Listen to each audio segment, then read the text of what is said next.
In the slums of the capital, Lilika Vans was quite famous. It was because all the parents were scolding their children saying, "Try to be half as disciplined as Lilika." Lilika, who turned 8 this year, was known to be very diligent. And if there was one burden in Lilika's life, it would be her mother. Several times she helped her mother, who was drunk and tottering, to get back into the house. The neighbors could hear the sound of the bottles breaking and the little girl's cries since the thin wooden planks did not block any sound. On days when these violent intonations were heard in their house, Lilika went to work with red, swollen eyes. Still, Lilika was proud of her mother, because she had never seen a person as beautiful as her. Plus, she was the only one who knew how to read in these dilapidated places. Lilika always thought it was only because her mother, who was originally an aristocrat, was suffering terribly. Rumor has it that her mother was kicked out of her house because Lilika's father, who had gone to sea to trade, was heavily in debt and never returned. If it weren't for Lilika, her mother could have gone anywhere to remarry, and the little girl would have let it happen willingly. Hair as gold as if she had copied the purity of the sun and eyes bluer than cornflowers, Lydia was so beautiful the light couldn't even fade in their slum. With her milky white skin and delicate appearance, she looked like a fairy no matter where she was or what she was wearing. People could tell men wanted to get closer to her, but none of them had approached her yet, perhaps because her mother seemed unreachable. Lilika thought she was lucky. Even when her mother ran behind her with a broomstick, even when she was beaten by the owner of the house to the point where she would almost pass out. Even though she was now 8 years old, her body was so small and slender, that it would be blown up and knocked to the ground if a man struck her with one hand. She had been hit like this before because of the late rent and she had had a hard time coming to her senses. Her head had turned, her ears had buzzed, and her mouth had tingled with blood. Her eyes had darkened and she could see twinkling stars. So Lilika was worried. She worried about what would happen if bad people approached her pretty mother. Every night she held her hands and prayed to the brightest star. "Don't let bad people near her. Please always keep my mother safe." Fortunately, the star granted her wish since her mother used to hang around the bar tirelessly without any problem. Today was a calm day. Because her mother had drunk too much and had fallen asleep, Lilika tied her dark hair tightly and got to work. Slum children couldn't do much. Still, Lilika worked diligently. She had a reputation for being meticulous and not damaging or stealing food. Lilika has always applied the work as credit mindset after learning it from the shoe shiner. Today was the day dedicated to cleaning the kitchen of the tavern. Repeat the process of removing oil stains from the floor by rubbing them with sand and a brush, then rinsing them with water. Her arms were shaking and sweat was running down, but Lilika was scrubbing the floor vigorously with both hands. She liked to do something as simple as that since she could drift off to her dreams and thoughts. And in the brush, she washed it with water. Finally, Lilika received a big fairy tale. 5 little fairy tales equal 1 big fairy tale, and 1 big fairy tale can buy a loaf of bread. If she collects 10 of these big fairy tales, she will get a nickel coin. Lilika dreamed of having lots of gold and silver coins, but these were very, very rare. Lilika bought half a loaf of bread and went home. When she entered the house, she saw that her mother was still sleeping. Awesome! Lilika gently lifted the blanket and the floorboards below. Inside was Lilika's secret hideout. A bag was full of coins and little fairy tales. After caressing and checking her coin bag several times, she put it back in her pocket. The month's rent was inside. If her mother found out, she would go out right away for a drink or do unnecessary things, so Lilika had to secretly protect the money like that. The bag was quite heavy, so it looked like there would be money left over even after paying the rent. Just thinking about it made her happy, and Lilika smiled before closing the floor and covering it with a blanket. But suddenly, her mother screamed as she writhed in bed like she was having a fit.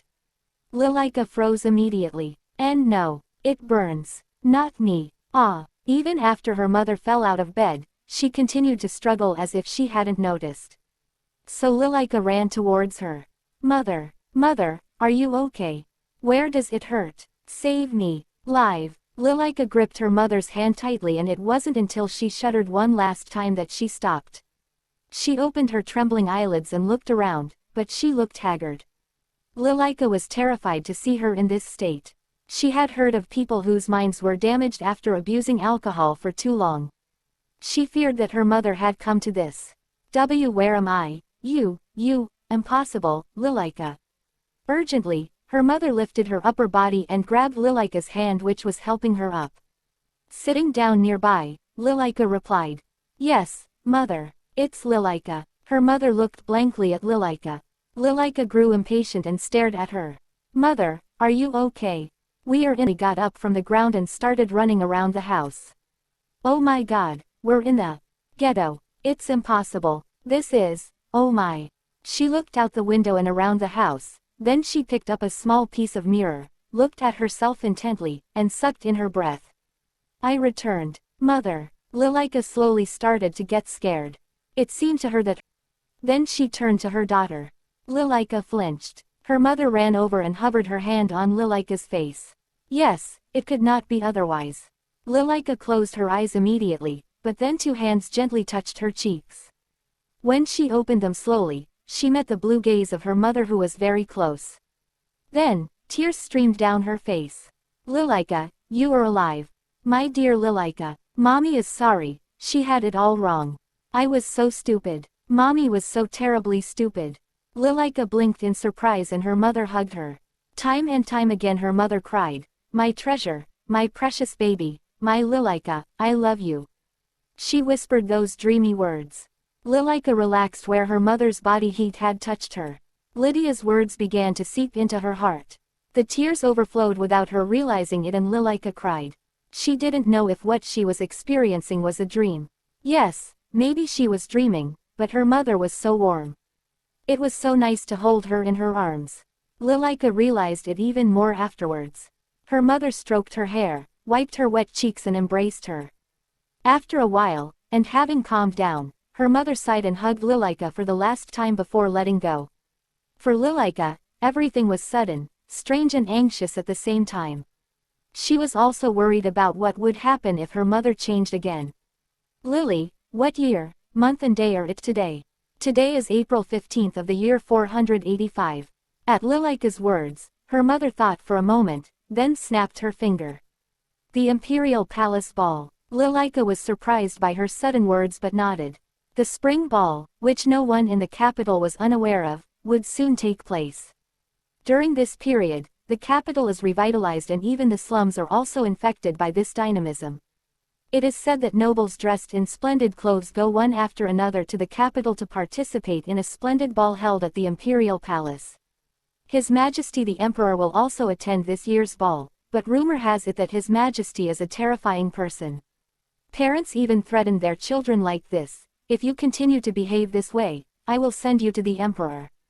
Lilika had heard stories of him ripping out a child's heart in order to eat it, or freezing to death everyone he didn't love. She didn't know if it was true or not, but it was said that high-ranking nobles had special abilities.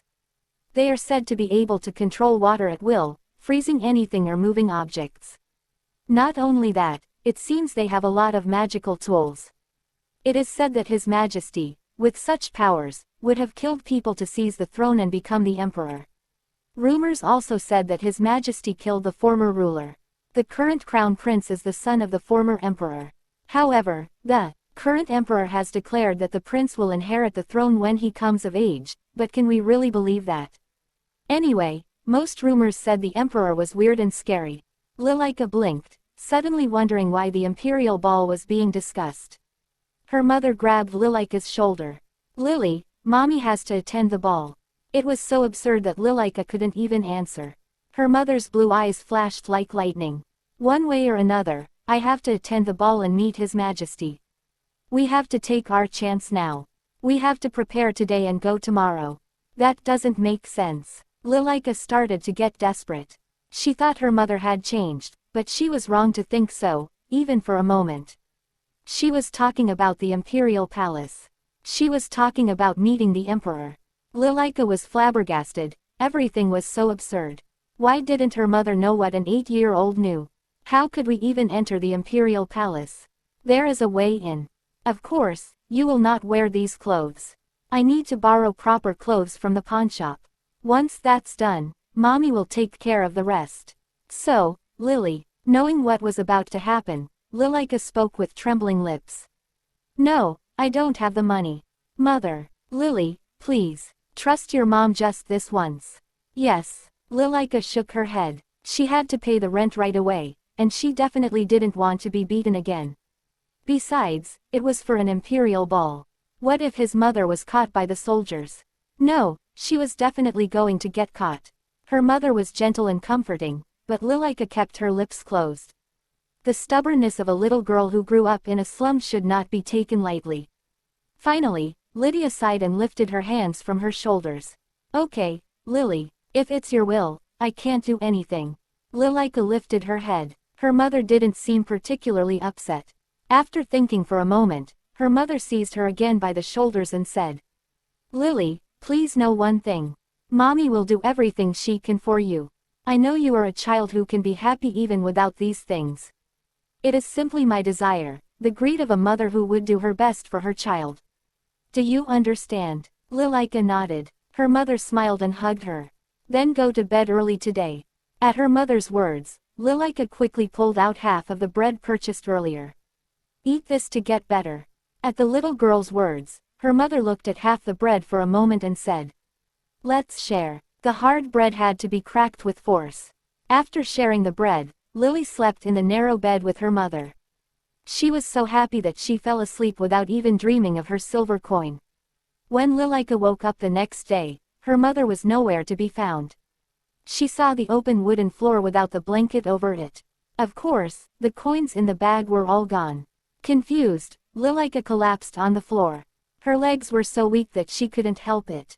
She didn't have the strength to run to catch up with her mother. She cried until her ears buzzed and she felt dizzy. She wanted to curl up as the betrayal was extremely excruciating, but she couldn't let herself go like that. Because she no longer had any money. Do not cry. Stop crying, Lilika Vans. It's not so bad. Rather, aren't you ashamed of having so many tears at 8 years old? Mentally encouraging herself, Lilika took a deep breath and stood up.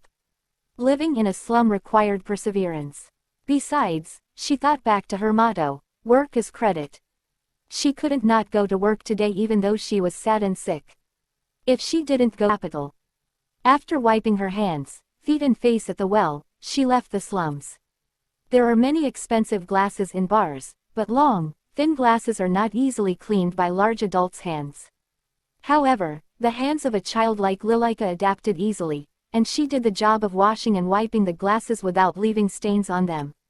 Although it wasn't usually something that would be entrusted to a child from the ghetto, Lilika was more than welcomed after proving her sincerity. Besides, it was a job that gave 2 big fairy tales, so she couldn't miss it. If by misfortune, she accidentally broke a glass, she might not be able to pay it back even if she worked in the bar for the rest of her life. So Lilika worked diligently and very carefully. She was tired because it was a lot of work, but thanks to that, she managed to stop thinking about her mother. When the job was done, she was exhausted.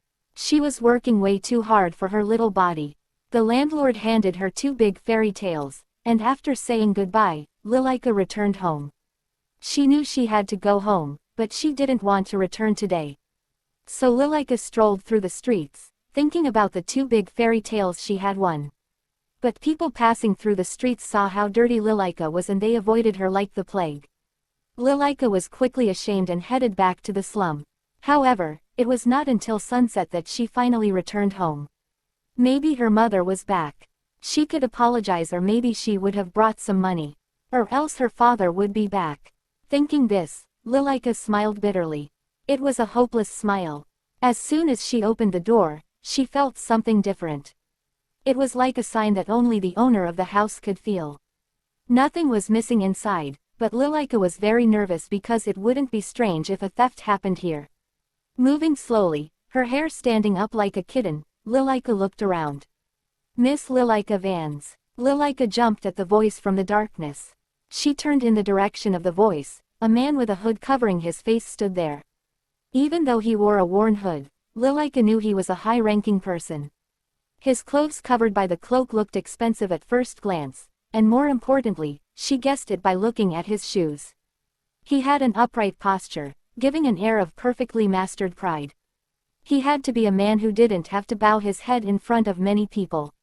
You are very late. Who are you? Lilika spoke first when she realized he had no intention of hurting her. I came to get you. Yes. Lilika's eyes widened in surprise. Then, they immediately furrowed with suspicion. Is it because of the rent? Or, no, your mother asked me to pick you up. At his unexpected words, Lilika exclaimed in amazement. My mother. Me. Yes. What happened? Have you been discovered too? If that's not the case, you will hear the details later. I am only a messenger. It would be best to go out in the small alleys without being detected. Lilika crossed her arms at the man's response and said firmly, I will not follow a stranger without thinking. For a moment, the man looked puzzled. After some thinking, he introduced himself. I am Lao Wolf. So what? Lilika looked at him with those words clearly written on her face. The man took on a serious tone. In fact, Miss Van's mother is in critical condition. What? There was an accident and she told me to come to get you. She asks for you fervently. I see. Lilika didn't know what to do. Did her mother really have an accident? Oh my god. Had she been hurt trying to break into the imperial palace? When she remembered the crying and screaming last night, her heart raced. Let's go. Quick, let's hurry. Follow me. Lao hastily opened the back wall plank. The wall panel, which was intact before, was missing, but Lilika didn't even notice. Lao quickly dragged her into the dark alley. They emerged into a smaller alley and the man whistled. A cart that had been hiding until now stopped in front of him. Oh my god. Lilika had never seen such a large carriage so close. Plus, it was the first time she would go inside a carriage at all. Lao opened the door and helped Lilika into the carriage. The wheels were so big that she couldn't get into the vehicle without help. Lao looked at Lilika. Then, he advised the amazed little girl. Miss Vance, you shouldn't trust people so easily. Confused, Lilika was about to say something, but the carriage door closed. When the carriage stopped, Lilika was stuck in a corner of the carriage like a crippled cat. She thought she trusted her senses too much. Maybe it was because she had been exposed to many dangers, but now Lilika instinctively knew who meant her harm. She didn't know how many times she had avoided dangerous things thanks to them. It was a gift that even the shoeshiner recognized in her. However, she had ceased to be vigilant because her senses had not indicated any danger to her. She grabbed the handle and pulled it towards her, her eyes expressing that she wouldn't set foot outside. Lao, who was about to open the door, thought for a moment about what he should do. If he forced the handle of the carriage, it would be scratched, but he didn't care, that would be the best case scenario. What worried him was the risk that the little girl would be injured. Miss Vance. Go away. Go. Lilika cried out desperately and glared at him, but Lao felt no threat. It was no big deal if she got scratched in the process of opening the door. However, she looked so fragile, that he was afraid the slightest shock would break her bones. Is it true that my mother was injured? His thought cut off, Lao answered the child's hesitant and worried question. No, your mother is in good health. From inside the carriage, the swear words of the slum dwellers were shouted, insults no noble girl had ever heard. Finally, Lao decided to cross his arms and wait for the girl to calm down.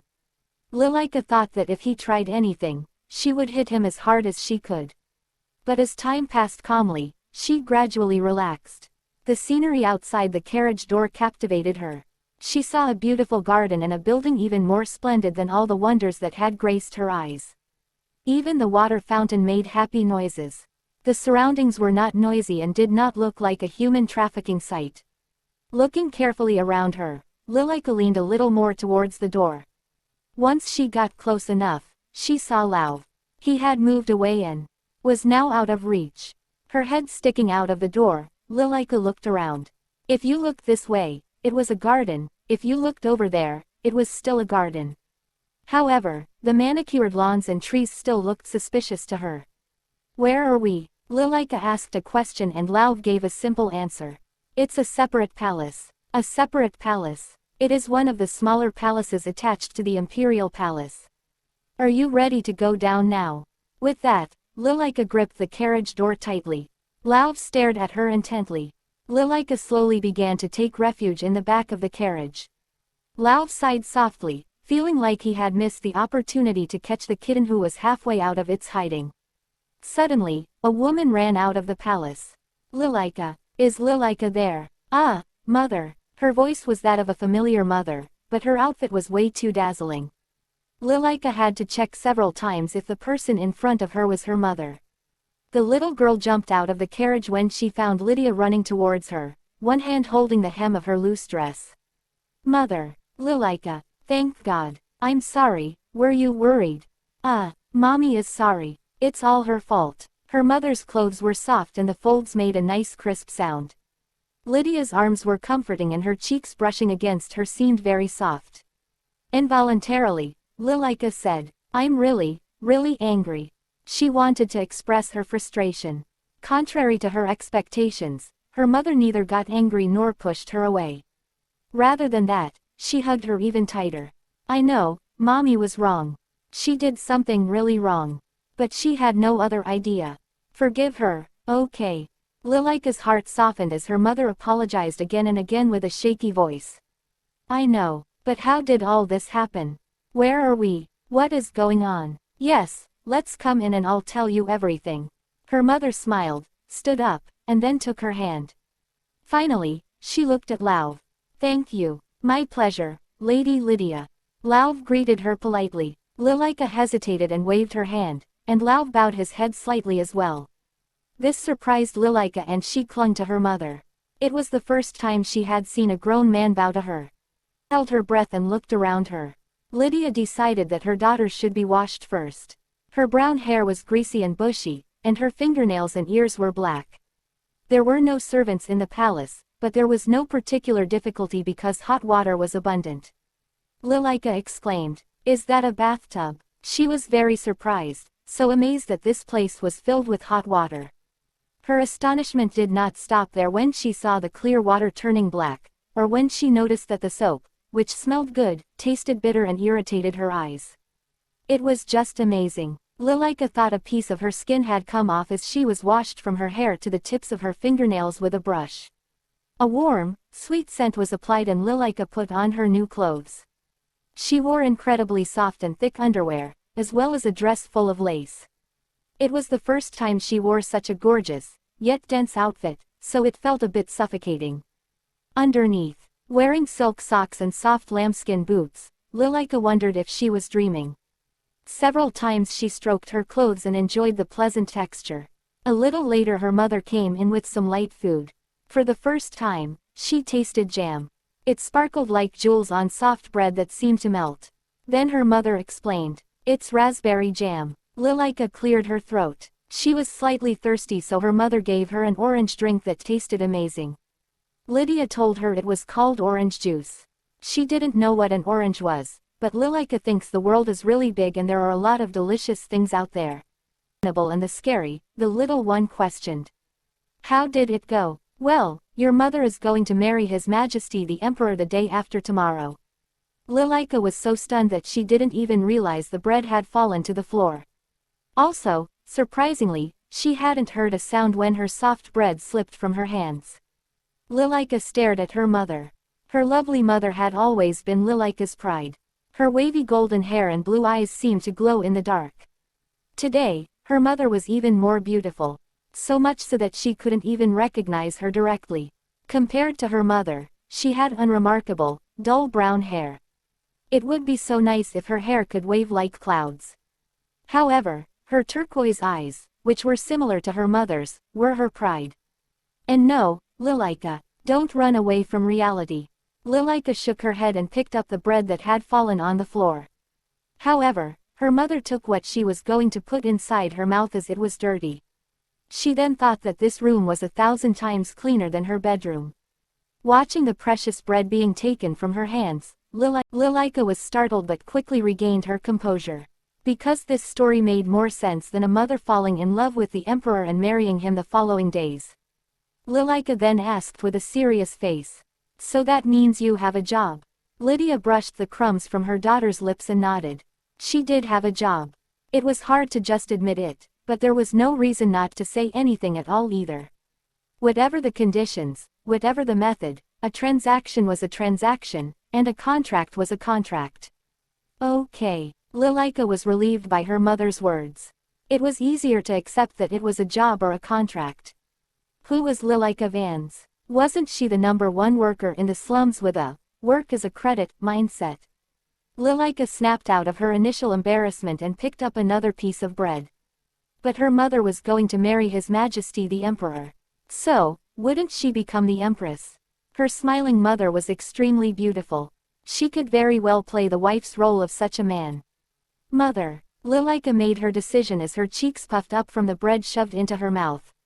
Then, she swallowed the food with the orange juice. She figured she was going to have to help her mother with her work.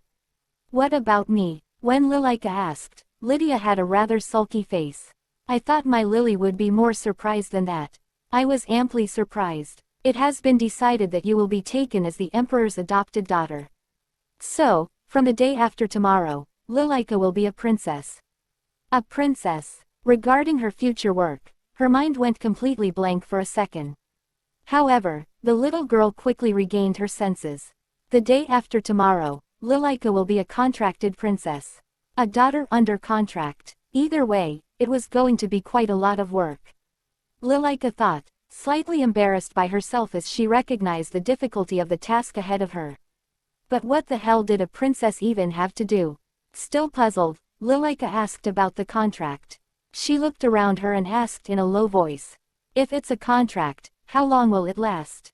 Her mother replied, until the crown prince becomes an adult as well as the new emperor. So, it will be about 8 years. 8 years. It's a very, very long time. She was already 8 years old and she couldn't understand so many things. Her mother continued, when the contract is over, let's both buy a house on the outskirts of the capital and live happily together. We will also have a small garden. What do you think? Really, a small house with a little garden meant more to her than an imperial palace or being a princess. Yes, you would play in the garden comfortably and go build your own life afterwards.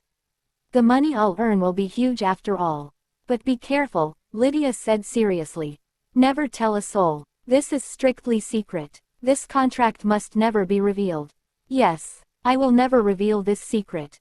Even if I die. For a moment, her mother's lips quivered. Lydia hugged Lilika. I know, Lily, I know you will keep it secret. Her voice was shaking slightly and Lilika patted her mother's back to let her know that everything was fine. She must have been afraid to do something so daunting. Lilika took a deep breath in a confident voice. Don't worry, mother. I will work hard to help you. At that, her mother smiled slightly and stood up. To begin, I will help you with the first thing you have to do. Which is your contractual wedding, which will take place the day after tomorrow. Her mother chuckled. After that, 2 days passed without a hitch. Lilika tried to adapt to the situation, but it was a difficult task since everything happened so quickly. Of course, it wasn't just Lilika. The imperial family, except the emperor, no, not only the imperial family, but the entire empire was in shock. People were, in addition to the sudden news of the emperor's marriage, surprised by the fact that he had a lover to begin with, and that she was a woman with a child. It became the trending topic of conversation. I'm going to get married the next day. The emperor only had to say a word, but his subordinates had much more to say than him. Fortunately, it was during the spring ball, so the nobles were already gathered in the capital, otherwise, the ceremony would have taken place in an empty temple. The hastily prepared wedding dress was also ready for use. Seeing the pure white dress, the bride said, gather the whole hem of the dress and puff up the buttocks. Time was running out, so no one bothered to contradict her. So, the maids desperately mended and altered the dress according to Lydia's instructions. It looked like current fashion trends were moving towards another style, but Lilika hadn't realized it at the time. The emperor's wedding usually followed a series of steps for at least a year. However, it was currently taking place in just 2 days. In fact, everything was a melting pot of confusion. The ceremony was over before rumors about Lydia could even spread. The day after the wedding, there was another small ceremony to make Lilika the emperor's adopted daughter, and it went like clockwork. That day, Lilika had met her mother. However, the little girl was worried because her mother looked exhausted as if she had not slept all night. From that day on, Lilika was no longer a Vans. She took the name, Lilika Narrator. Thus, there are only 3 people that Princess Lilika will have to bow to: His Majesty the Emperor, Her Majesty the Empress and His Highness the Crown Prince. Lilika listened to her lesson seriously. Her thin face wasn't as chubby as it should be for her age, but her large eyes sparkled with interest. Mrs. Glendoran, Lilika's new teacher, looked at the little girl with fresh eyes. When she had first been asked to teach Lilika, she had hesitated. Indeed, knowing that the girl came from the slums, she wondered if she should teach such a child. But the right to be able to have access to the Sun Palace won her heart. The nobility of the empire is divided into 2 categories: those who have access to the Sun Palace and those who do not. As for the Sky Palace, any noble could enter and exit it, but the Sun Palace, where the emperor resided, was different. It was one of the rights granted by the emperor, and most high-ranking nobles had it. Of course, if the emperor did not like a person, their right could be taken away from them. Thus, nobles who had access to the court of the Sun Palace were called aristocrats, half jokingly and half seriously, and not simply nobles. It was an opportunity that would never come again for Mrs. Glendoran, a noblewoman who had no access to this court. So, the lady had sworn to tolerate all the children she taught in the hope of having this right, but the little girl she had met was completely different from the one she had imagined. She wasn't distracted or fidgety, she wasn't running around and saying vulgar words. Rather than spoiled aristocratic children, her attitude was much more pleasant. There was no better partner for a teacher than someone trying to learn. As Glendoran used to come to the palace in the afternoon, she could only see her mother in the morning. However, when she went to see her mother in the morning, the servants often told her that she was sleeping because she was tired. Annoyance was evident in the demeanor of the maid talking to her, but Lilika persisted because of her growing concern. What in the world happened last night? Mother continues to sleep because she is tired. After several visits, Lilika was finally able to meet her mother. Lydia, who welcomed her in a dressing gown on her bed, looked exhausted. "Mother, are you okay?" When Lilika asked that, Lydia, a little surprised, nodded. "I'm fine, but you seem so weak. Do you sleep well at night?" "At night," Lydia mumbled. Then she added, gritting her teeth, "I can't sleep well. It's important to get a good night's sleep." Lydia laughed at her daughter's worried remarks and said, "Don't worry, everything is fine." She answered her daughter's other questions and asked some as well. They were trivial questions to find out if life at the palace was going well. Then Lilika left early because she didn't want to keep bothering her exhausted mother. But actually, Lilika wanted to stay longer because she was still full of energy, not having had her etiquette lesson yet. Besides, Lilika was a little worried that the maids weren't taking good care of her mother. The little girl sighed deeply and asked, "Why is my mother so exhausted?" At that, the maid who had opened the door for Lilika chuckled. "It's because His Majesty torments her every night." There was definitely some sarcasm in her voice, but it still came as a shock to Lilika. "His Majesty." Dumbfounded, Lilika turned to the maid, and the woman confirmed. "Yes, that's right," with a frank smile. "So, what I asked should be kept secret." Lilika wondered aloud, still in shock. "His Majesty torments my mother every night. But why the hell was he doing that?" Just thinking about it, the little one started to sweat. Lilika knew the dreadful rumors about the emperor. Maybe he abused her mother, beat her or made her scream every night. When she thought of her mother's exhausted face today, her anxiety turned to determination. "This cannot happen again. However, I must follow the rules of the palace to stop him. What can I do as Lilika Narrator?" Lilika shook her head as she tried to get used to her full name again, which still seemed unfamiliar to her. But her concern prevailed over her thoughts. Lilika, who had returned to her room after walking down the long corridor, swallowed her saliva and asked the maid, "Can you give His Majesty a request for an audience?" The maid looked at Lilika in bewilderment. "Are you asking for an audience?" "Yeah, no, yes." "Very well." The maid called the attendant and repeated Lilika's request. The servant looked surprised, but soon left and returned shortly after. His Majesty says if it's just a moment, you can see him. Felt her hand shake as she followed the maid. It's okay, Lilika. Everything's going to be alright. While she was paying attention to her appearance, the little girl walked down the long corridor which seemed to be much shorter this time. Lilika arrived in front of the Emperor's office in an instant. It was her first time here, so she felt the need to take a deep breath. The maid opened her mouth. Princess Lilika has arrived. The office door opened without a word from inside. The servant bowed and Lilika entered alone. She was so nervous that she forgot not to look straight ahead. No one was to be seen standing in His Majesty's office. He was sitting at his big desk, and she was looking at him straight in the eye. He didn't take his eyes off his papers, but Lilika bent her knees hastily. What is going on? A low, crushing voice rang out. Lilika, feeling a cold sweat running down her back, explained. I came to make a request.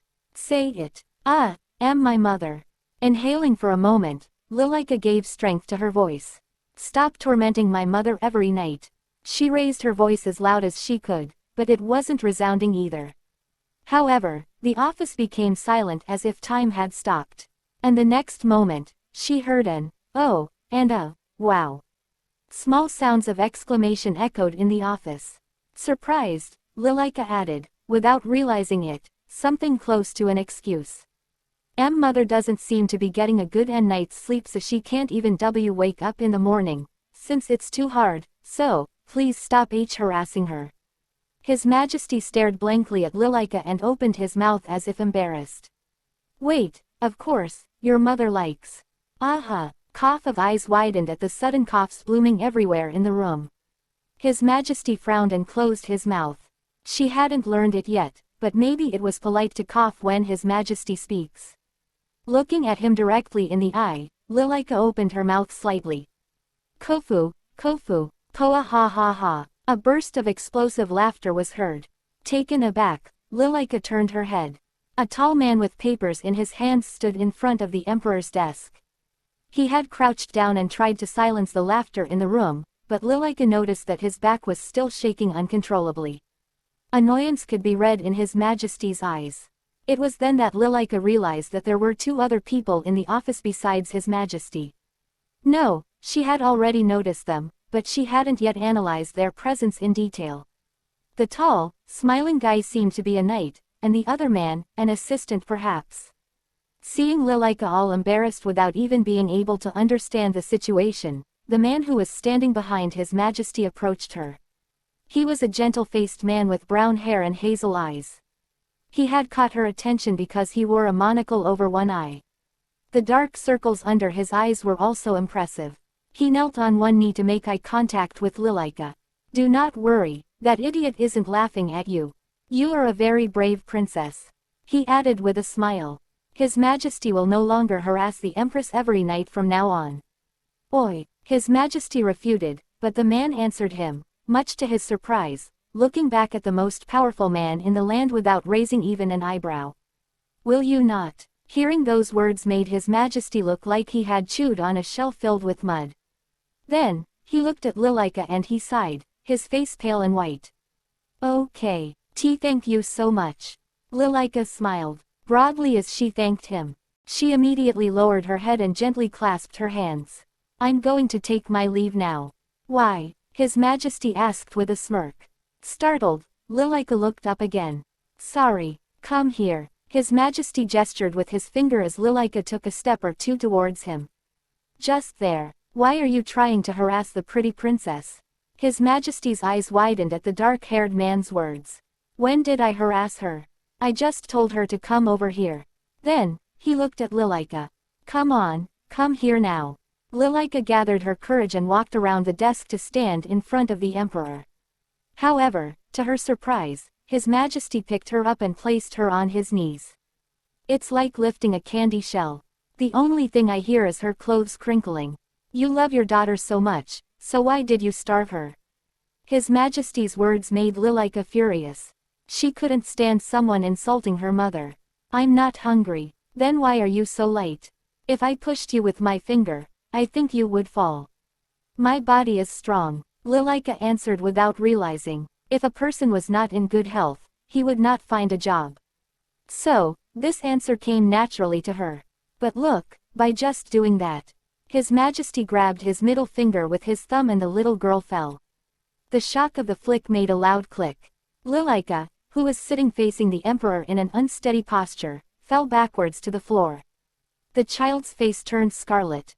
Her forehead and head hurt, but she was even more embarrassed that she fell so easily, so Lilika tried to be on her feet quickly. Fortunately, the carpet was soft, which prevented serious injuries. But the other two men in the office screamed in shock.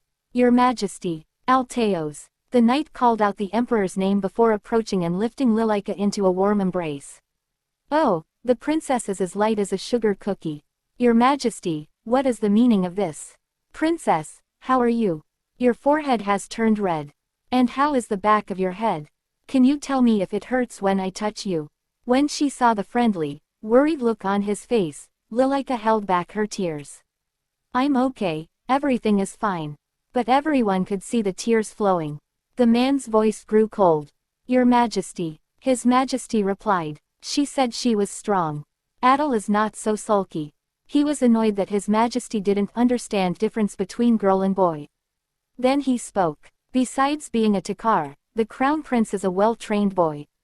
At this, His Majesty took a deep breath and said, I'm sorry, it's my first time with a daughter. I will ask the Imperial doctor to come. Now sit down comfortably, Princess. He said as he sat Lilika down on the couch in the corner of the office. After a while, the doctor entered the room. The Imperial doctor, who came with a medical bag, winced upon seeing the faces in the office. His Majesty the Emperor, the Prime Minister and the Commander-in-Chief of the Knights Guards. All the key people in the Empire were gathered. The doctor approached and asked, where were you hurt? He looked at Lilika's wounds and told her that if she put ointment on them, they would go away quickly. After a while, the Imperial doctor applied some ointment to her forehead and placed a plaster over it. As soon as he left, the attendant came in with the snacks. There was chocolate in a small cup and a bowl of fried breadsticks. It was obvious that the chef, who had to make snacks in a hurry, had racked his brains. You can dip bread in hot chocolate and eat it. The attendant explained nicely before leaving.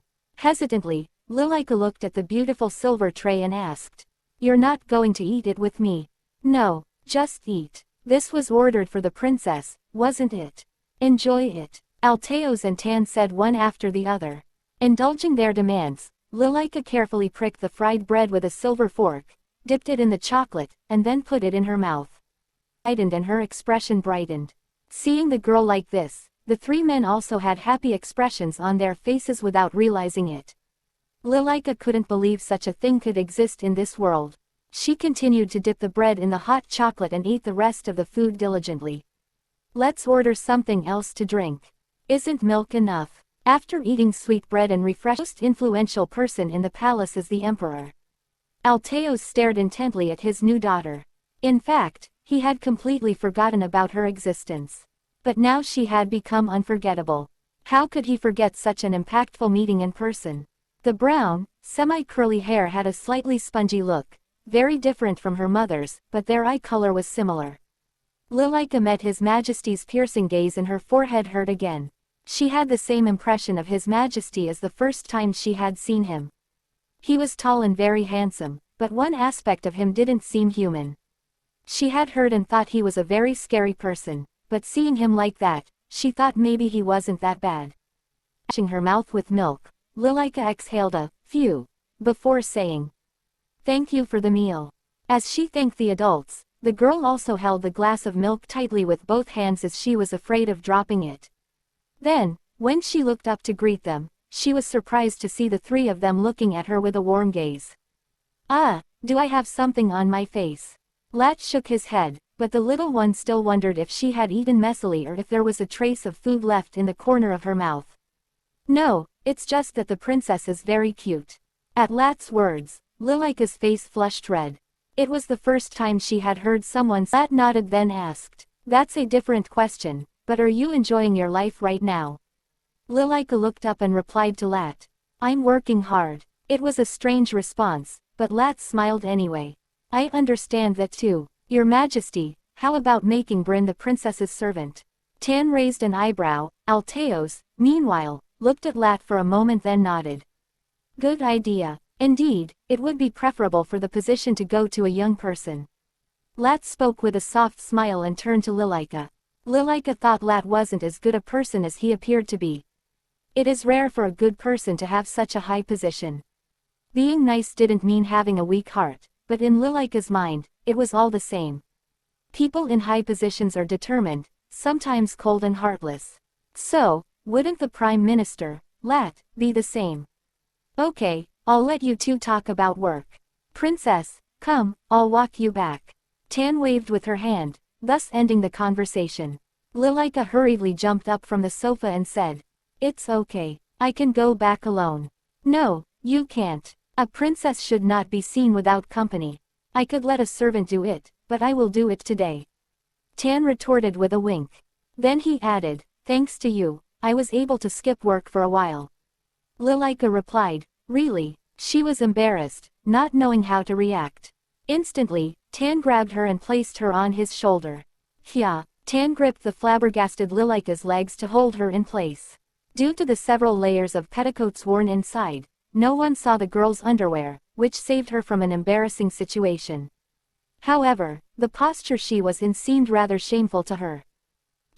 Sir Tan, you can just call me Tan.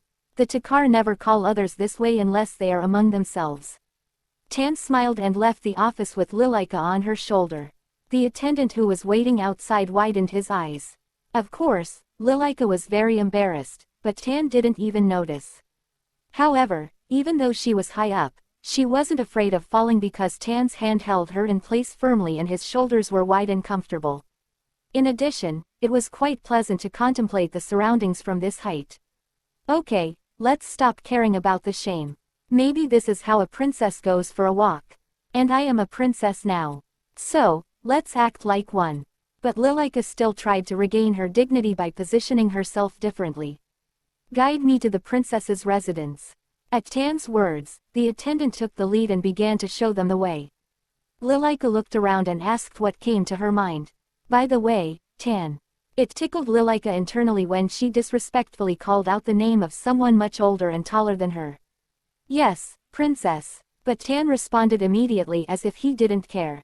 If you have the surname Wolf, maybe you know Lao. The reason the words sounded so stretched out was that Lilika passed from talking with honorific to without it. Tan nodded. He is also part of my clan. Maybe about 6 villages further. That's what I thought. Tell him I'm sorry for the rude words I said the other day. Lilika asked in a small whisper. Tan replied with a curious face. Rude words. I mean, I thought Lao was trying to kidnap me. At her explanation, Tan simply smiled again. Princess, I want to say some pretty harsh words to you, may I? Yes. On those words, please excuse me. Tan, in a knightly manner, saluted her respectfully. Lilika let out a long sigh. She had used too much energy this morning. She also had to rest until Mrs. Glendoran arrived. Nevertheless, the fried bread was delicious. Hot chocolate too. And what about this wonderful taste? She hadn't expected this black liquid to be so delicious. Lilika thought before sitting down in the high chair that was placed near the window. She could see part of the garden from here, so she liked to sit on that side. She could see part of the garden from here, so she liked to sit on that side. The little one stared fixedly at the garden, and just as she was about to open a spelling book, she heard a hubbub coming from outside. The door swung open and a girl who looked to be about 15 years old entered. A shiny headband drew Lilika's attention to her short, neat hair. She strode forward and gave a deft curtsy to Lilika, who was sitting in front of her and said, My name is Bryn Sol, Your Highness. From today onward, I am the servant of the Imperial Princess. Please take care of me. Oh, that's right. Lat had mentioned her earlier. Lilika nodded. Take good care of me too. Bryn stopped her curtsy and clasped her hands tightly. So, Princess, I have orders from His Majesty to move your room. So, I'll help you move out first. Now, don't worry and follow me. The servants will carry your luggage. Lilika was puzzled, but she had no choice but to follow His Majesty's orders. Entering the new room, Lilika let out a small cry of exclamation. The original room was incredibly colorful and pretty, but not as much as the new one. When she entered the room, she saw a lovely living room. Then, the window which offered a bright view of the whole garden, and that, at a single glance. The bedroom also had a large window, framed by a thin, delicate ledge. It seemed that this room was at least 3 times larger than the previous one, so just walking around this room was a bit of an exercise for Lilika. Then Bryn asked, "How do you like it, princess? Do you like your new room? It is also closer to the residence of the Empress." "Really? Yes, I love it. I can also see the entire garden from the window. Can I go out?" The previous room didn't have a balcony, but this one had a big enough one. "Sure." Bryn opened the window and Lilika cautiously stepped out onto the balcony. "Wow," the girl exclaimed happily. Standing in such a high place made her heart race, but she also found it amusing.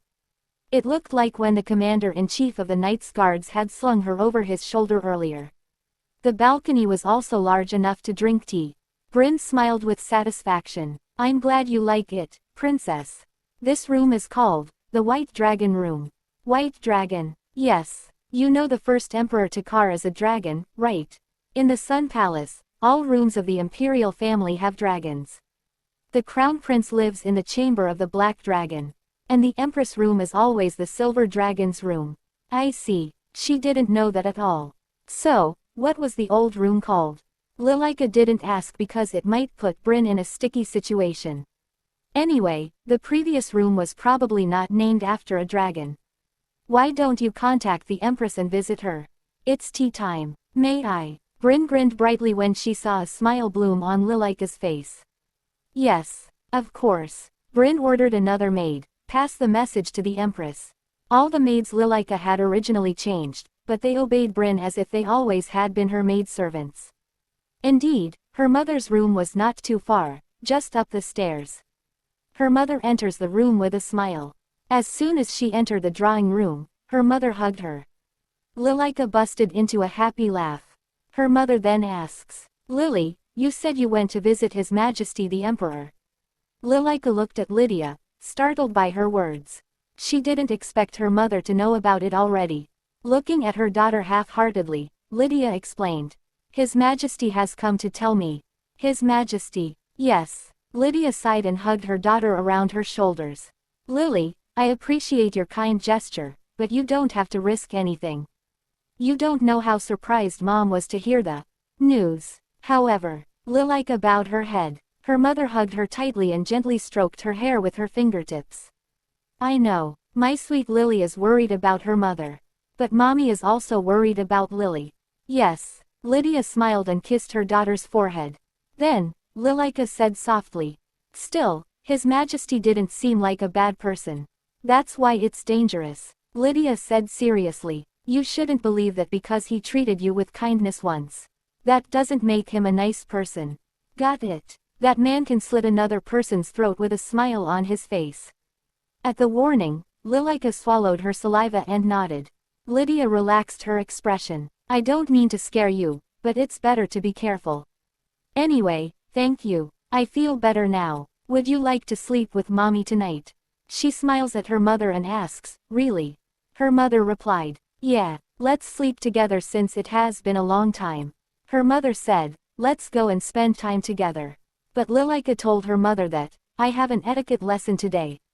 Then Bryn interrupts in mother and daughter conversation. She explained to Mrs. Glendoran that Lilika's forehead was injured, so she told her not to take a class today. Lydia hugged Lily tightly and looked at Bryn. "Who are you?" "My name is Bryn Saul, Your Majesty. I have been newly appointed as Princess Lilika's handmaiden. You're from the Saul family." As her mother spoke in a strange tone, Lilika raised her head. Her mother looked at Bryn with a smile. Bryn was also smiling and gently lowering her gaze. "It's nice," Lydia said and looked at her daughter, who pondered in her arms, a bit puzzled. "I'm telling you, NB, it's Lydia's inner thoughts." She thought she was worried about Lilika, but her daughter already made her place in the palace. House Saul has served the Takar imperial family for generations. Serving House Takar has been a great source of pride for them. The fact that a direct descendant like Bryn Saul assigned to Lyrica means that they're willing to treat Rika like a real member of the imperial family. Lydia laughed. She was worried and proud of her daughter at the same time. Until Lydia took her place as empress, Lilika had no choice but to stay in the guest room. Because the emperor didn't care about it, Lydia thought she wouldn't be able to replace the maids or teachers around Lily until she took control of the inner palace. In her previous life, there were a lot of people who secretly sabotaged her under the pretext of not acknowledging her, a woman who became empress overnight. However, didn't Lily go to the emperor directly and win her place with her own hands? She was so cute. The emperor was bound to be left out. She snorted inwardly. Just try to raise one finger on my Lily. Mother. Lilika tilted her head when she saw her mother smirking silently. She was adorable. How can her daughter be so lovable? And why didn't she notice it before? Regretting her past foolishness, Lydia hugged Lily twice as hard. Lilika giggled in a jolt of joy. Her mother wrapped her arms around Lily. Her mother started hugging her tightly and she again started panicking, when her past life memories flashed back. Lilika can't understand why her mother sometimes cry, and laugh at the same time. Her mother again looked at Lilika and said, "I love you my daughter." Lilika smiled brightly at her mother's words. Tea and sweets were delicious, but above all else, she was happy to spend time with her mother. In the meantime, a tailor came by and brought a new style of dress design. Everything was pretty and beautiful, but Lilika was a little disappointed. The dress named, Bustle Style, was, of course, pretty. Her mother also said that from now on, this dress is going to take over the world. And the tailor laughed. It already has. That's what Lilika wanted to say. Lilika thought that this clothing was probably a crinoline dress that was widespread in high society. But she couldn't tell her mother about that. Time flew by as she watched her mother put on new dresses, talked with her, and made party invitations. It was incomparably blissful to fall asleep in her mother's gentle embrace, wearing soft pajamas and sleeping on downy pillows at night. In the morning, Lilika overslept for a long time. Obviously, Mother had told me not to visit His Majesty but somehow, since that day, Lilika was called to His Majesty's office every day. She didn't do much when she went there. Snacks were served, and while eating the sweets, she just listened to the stories of His Majesty, Lat, and Tan who often appeared. Her mother was dumbfounded about this situation and had argued with His Majesty, but His Majesty seemed to have won. Delicious snacks were brought every day, and Lilika slowly got used to the office atmosphere and relaxed a bit. Sometimes, she came to her senses thinking about her mother's words. When His Majesty asked questions, Lilika answered them as seriously as possible. Then, for some reason, Tan often smiled peacefully, and Lat turned his head and coughed lightly. Alteos sighed as he looked at Lilika. Why doesn't she grow up? Lat raised his brows, asking what he was talking about. What do you mean all of a sudden? The little one. Why isn't she growing up when I feed her so well? Your Majesty, it hasn't even been 10 days yet. Adults seem to be growing every day. Maybe she has some kind of disease. Your Majesty, the princess is not a Takar, not a Bharat, not a Sander, not a wolf, and she is not a noble in any way. Lilika rolled her eyes. She raised one of her hands, and Alteos asked. What? I don't have any disease and I'm strong. I also am growing well. Bryn said I will soon be able to wear bigger clothes. Then, Lilika added cautiously. And I'm also a Takar. Although she was an adopted daughter, she was a Takar anyway. Lilika Nara Takar. Isn't that her new name? As a contract princess, she insisted that Takar was correct. There's no point in signing a contract if you stepped back from an important position, right? Lat smiled brightly at Lilika's words. That's right. The princess is also a Takar. Are you really growing? Aren't you supposed to grow up at least one finger a week? Alteos said and looked at Lilika half-heartedly. Yet, if I take a closer look, your face is definitely smoother and less dry than when we first met. I don't think there's anyone who grows up like what you're describing. If that was the case, then it would be a disease. At Lilika's words, Alteos raised an eyebrow and smiled. I grew up like that. Well, your Majesty is not human. It was said as a joke, but a subtle atmosphere spread throughout the office like a wave. Who said that? Alteos asked lightly, but Lilika knew there was more to it.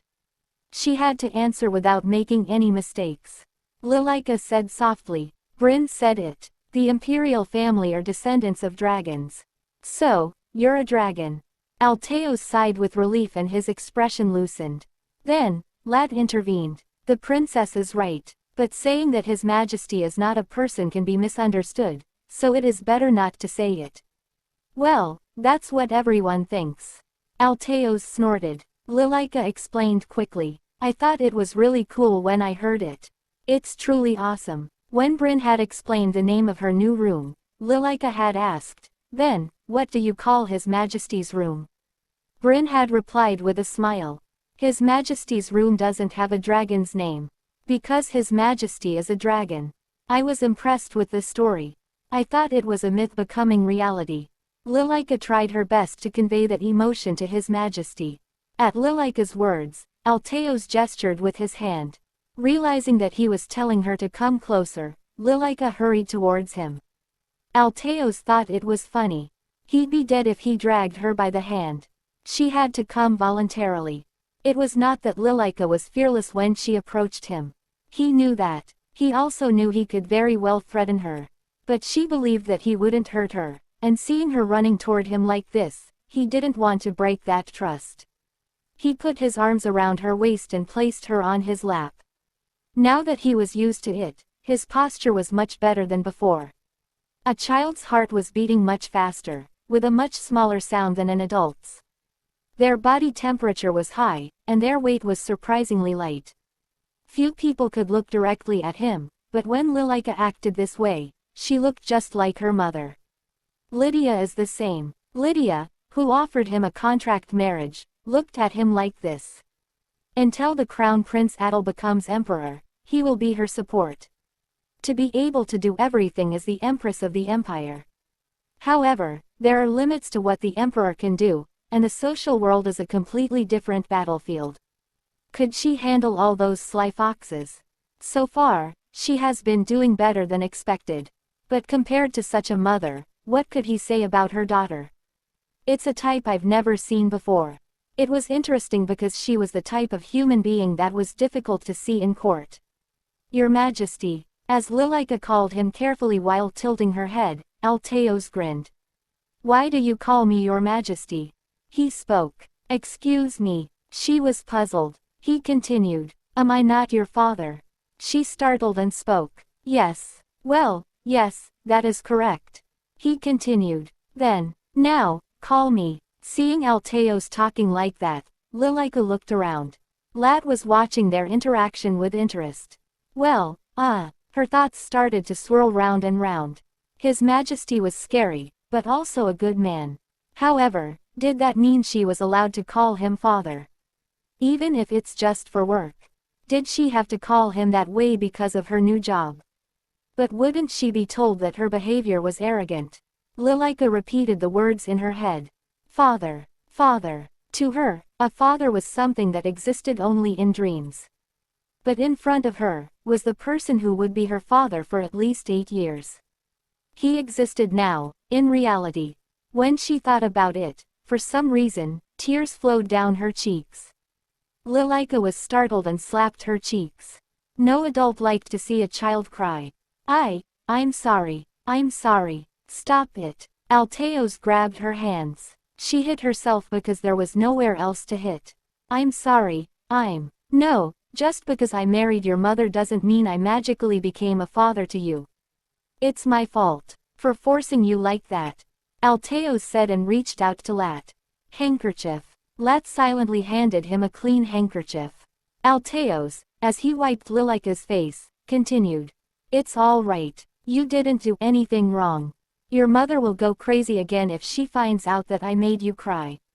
As he sighed, Lilika smiled involuntarily. Regardless, it was fortunate that the relationship between her mother and His Majesty seemed to be good. Come on, blow it here. Lilika's face turned bright red when she was told to blow her nose. You're embarrassing her, so stop it, Lat said.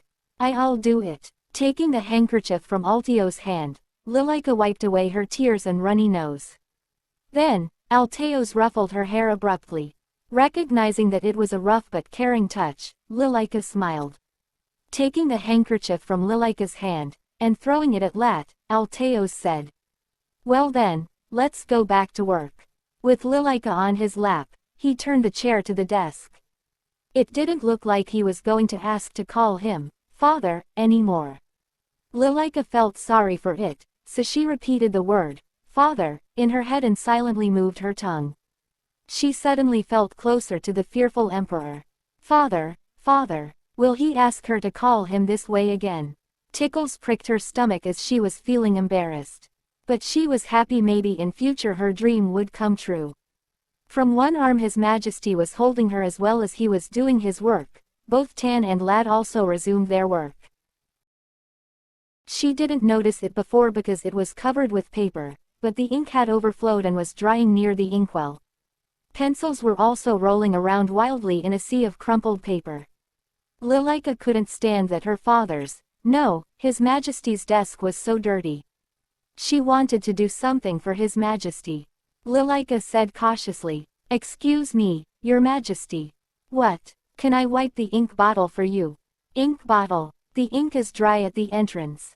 It will be much cleaner if you wipe it with warm water," Lilika said, pointing toward his inkwell. Lat frowned and was about to say something, but Alteos meekly agreed. "All right, Your Majesty, who cares? I'm saying this because I don't like people going back and forth."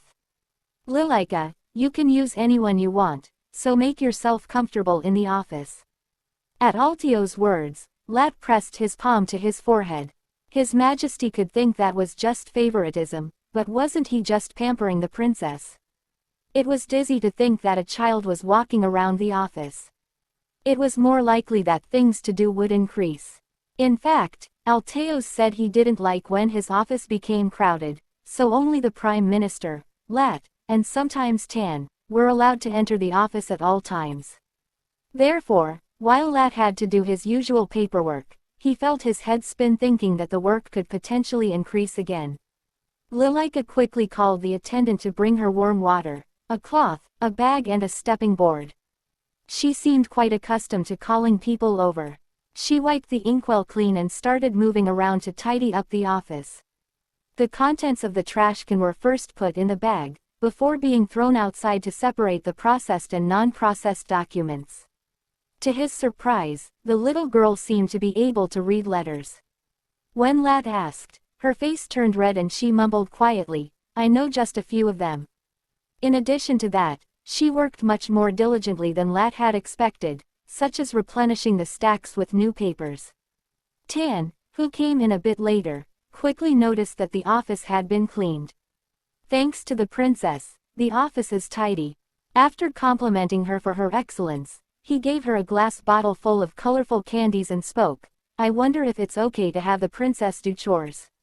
Lilika was delighted and gave candy to His Majesty and Lat, and later on to Bryn. "Huh, Sir Wolf." Bryn looked at the candies in the glass bottle and asked. Lilika nodded her head. She carefully wrapped the glass bottle with both hands and lifted it.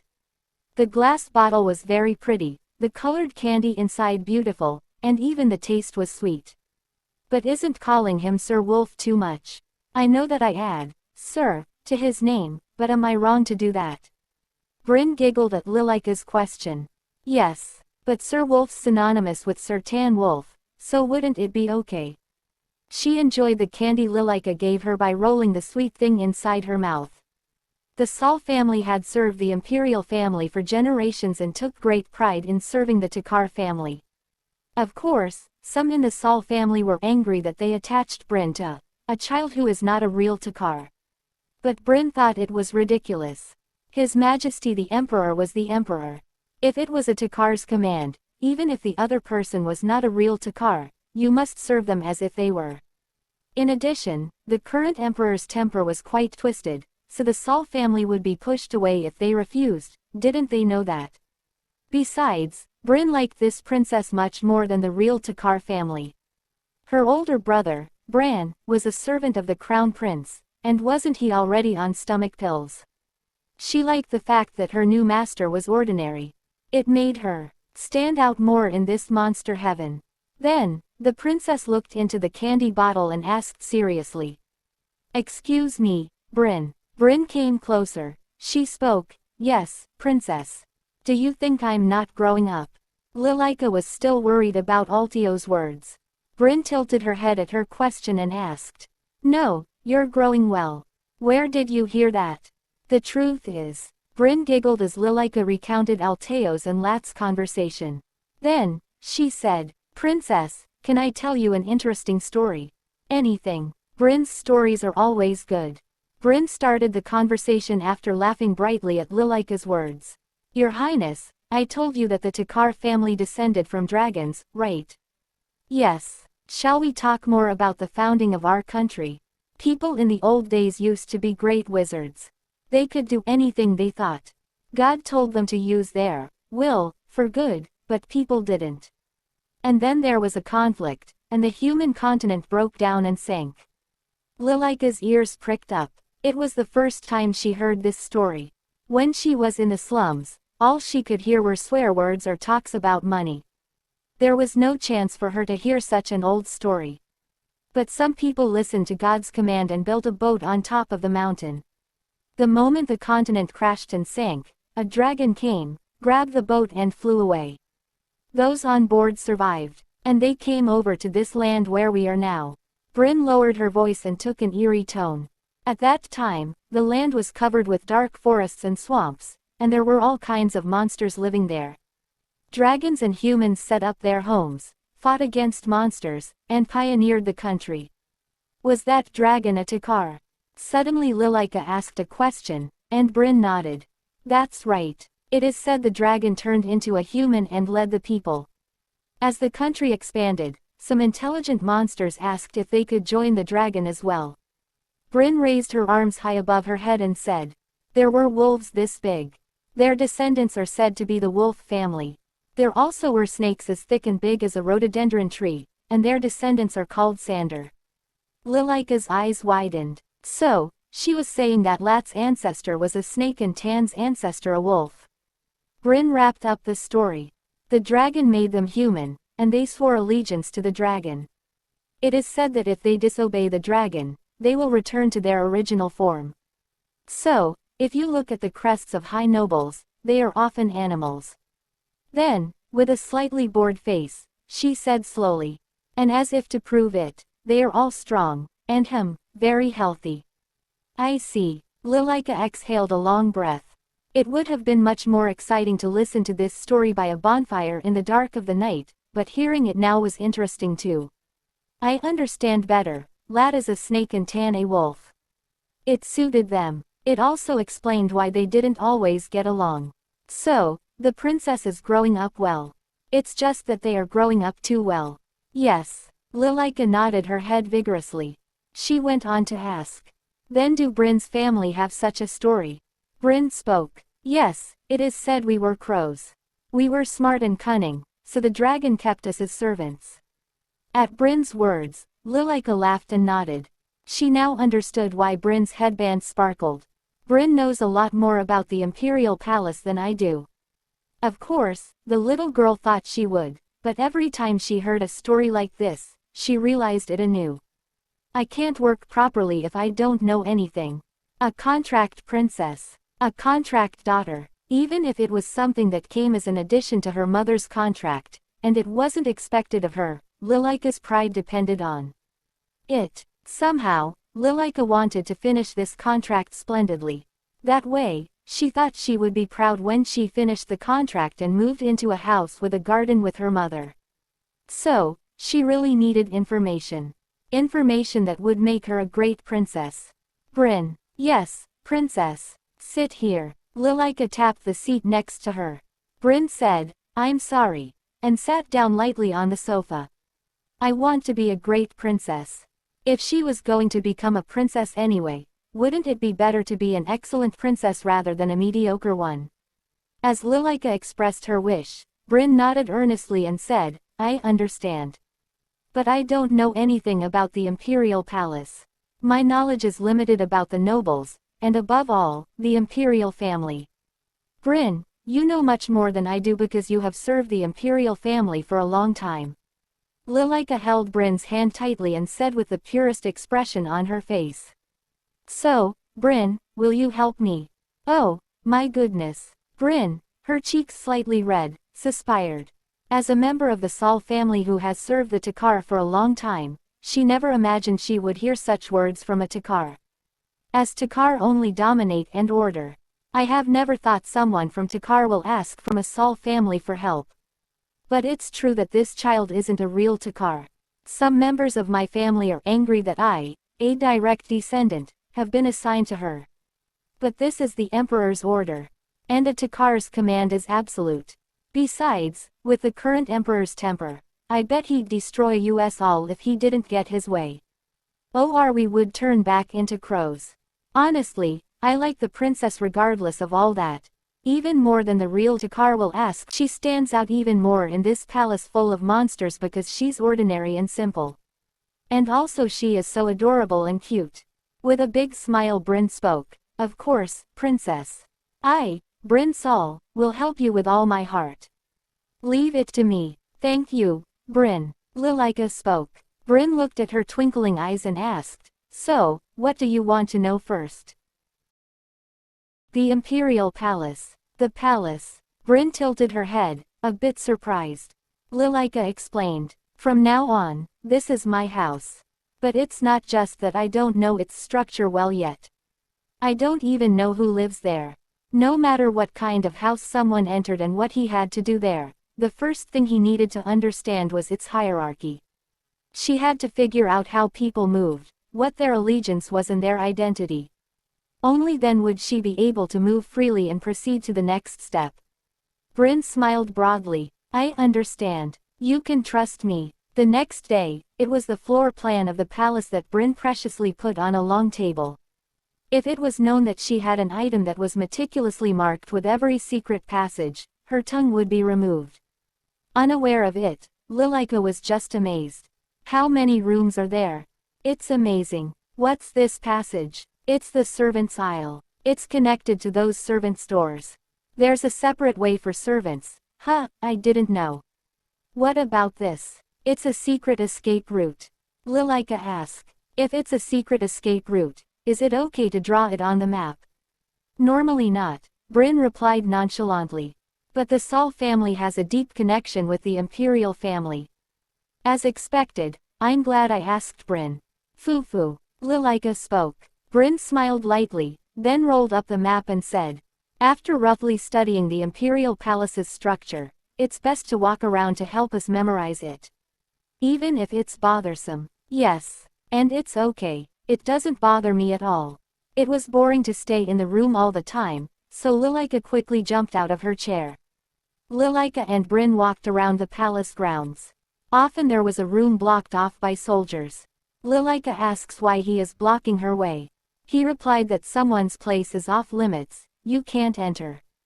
The soldier was very rude, and he didn't greet Lilika properly like other people in the palace. Bryn's eyes narrowed, but she had to turn around to appease her bubbling annoyance. Lilika thought she should create problems for others, so she quietly left with Bryn. It was not easy to look around because the Sun Palace alone was enormous. In addition, as they walked around actively, everyone they met had to step back toward the hallway and get used to bowing to Lilika. Princess. Lat. Meeting a familiar face, Lilika greeted him warmly.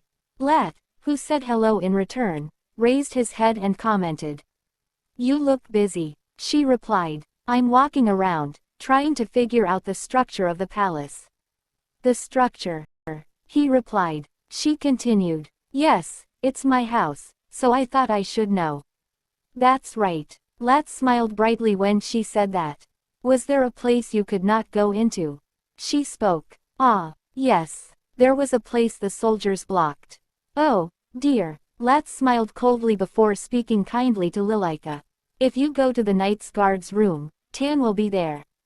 Talk to him and tell him about those soldiers. Yes, she replied. Lat come close and ask. What is the princess's last name? Takar. She replied. Yes, do not forget that. Lat straightened his back and looked at Bryn, then said, "It's wonderful to have the support of the Saul family." Bryn grinned. Lat said that he would excuse himself first, and when Lilika allowed him, he quickly walked down the corridor and disappeared. Lilika asked, looking back at Bryn, "Do you know where the night guard's room is?" "Of course." Bryn began to walk with a brisk gait, and Lilika followed behind. There was a considerable distance between the Sun Palace and the Sky Palace. In addition, there were other small buildings on either side of it, and the night guard's place was one of them. Knights stood guard in front of the night guard's building, a wide smoke chamber behind them. Everyone gathered in twos and threes and chatted, but only one person stood far from them and guarded the door diligently. "Nice to see you again, Princess. What made you come this far?" She replied, "I'm here to see Tan. The commander-in-chief Wolf is inside." When Lilika stepped inside, she heard a roaring voice exclaim, "The princess is here." Lilika stiffened in surprise, then barely answered, "Hello." No wonder everyone was looking this way with sparkling eyes, so Lilika stretched her back.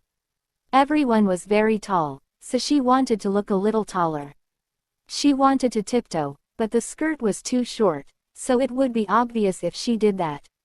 Still, she raised her heels slightly, so that it was not noticeable. Princess, what are you doing here?" As it became noisy outside, Tan rushed out of a room. From the inside, a bitter cry rang out, "Commander, please, the documents." "I'm here because I have something to tell you. I met Lat earlier." Lilika stopped talking. She was concerned if it was something that could be said in front of so many people. Tan nodded as if he knew when he saw Lilika hesitating. "Excuse me for a moment." He gave her a big hug and Lilika let out a small scream in surprise. Tan turned his head to her and said, "Now, you can whisper, right? So, it's okay for the maid to put her weapon down. If she takes something like that in front of a wolf, she'll die." Astonished, Lilika turned around and saw Bryn holding a dagger. The knights around them were looking at her with narrowed eyes. They looked like real wolves. Lilika saw some of the knights' attitudes getting threatening, so she quickly said, "Bryn, it's okay. You must not recklessly touch the princess's body." Bryn spoke sharply and put the dagger away. Lilika didn't know where the dagger came from. Bryn shrugged. "That's why I apologized beforehand. And isn't it fine since we are friends?" "Friends?" When Lilika opened her eyes in surprise, Tan made a puzzled face. "Aren't we?" "Yes, we are. So, I'm happy, extremely happy," Lilika said with a bright smile on her face. Tan thought, "How cute," and listened to her again. So, looking around, Lilika whispered in his ear. It was a story that members of the wolf family with good ears could easily perceive, but appearances were important, weren't they? "That's why I came to borrow a knight." At Lilika's words, Tan lightly rubbed his chin and smiled. "I'll be the one to go." Lilika looked at the man standing in the doorway of the commander's room with a blank expression. Tan, who followed Lilika's gaze and turned around, said sternly, "You know that working for the imperial family comes first." The old man sighed deeply and bowed his head. "Please go, Commander." "Yes." With a solemn nod, Tan walked out of the night guard's room while holding the princess lightly with one arm. Lilika said softly, "I thought you'd say no." "Ha ha ha." Laughing out loud, Tan said to Lilika, "Princess, did you learn how many people you have to bow to?" 3. Lilika spread 3 fingers. Tan nodded seriously. "That's right, Princess. His Majesty's orders are called dragon words. And the dragon is absolute in this empire. Even if His Majesty put up a scarecrow and said, 'It's a Takar,' all the nobles of the empire would have to bow before it." Lilika widened her eyes. For a while now, she was working hard to say confidently, "I am a princess. I am a princess." She had memorized the phrase by heart, but she never thought it would be so powerful. Of course, His Majesty was great, and her mother was awesome too. Yet, the little girl thought she wasn't. But with this, Lilika felt like her eyes were suddenly opened.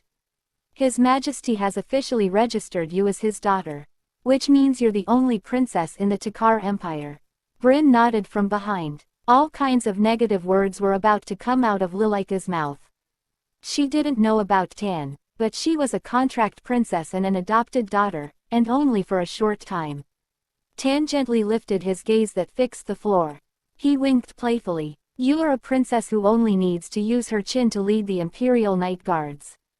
Huh. She was embarrassed and made a strange sound, but Tan was the one to laugh out loud. The distance, which was so long when she was the one to walk, was reduced in an instant thanks to Tan. He said casually in a light voice. There are only 4 Takars in existence today. His Majesty, the Empress, the Crown Prince, and the Princess. In other words, you're now second in line to the throne. That was beyond what Lilika could process. It didn't feel real.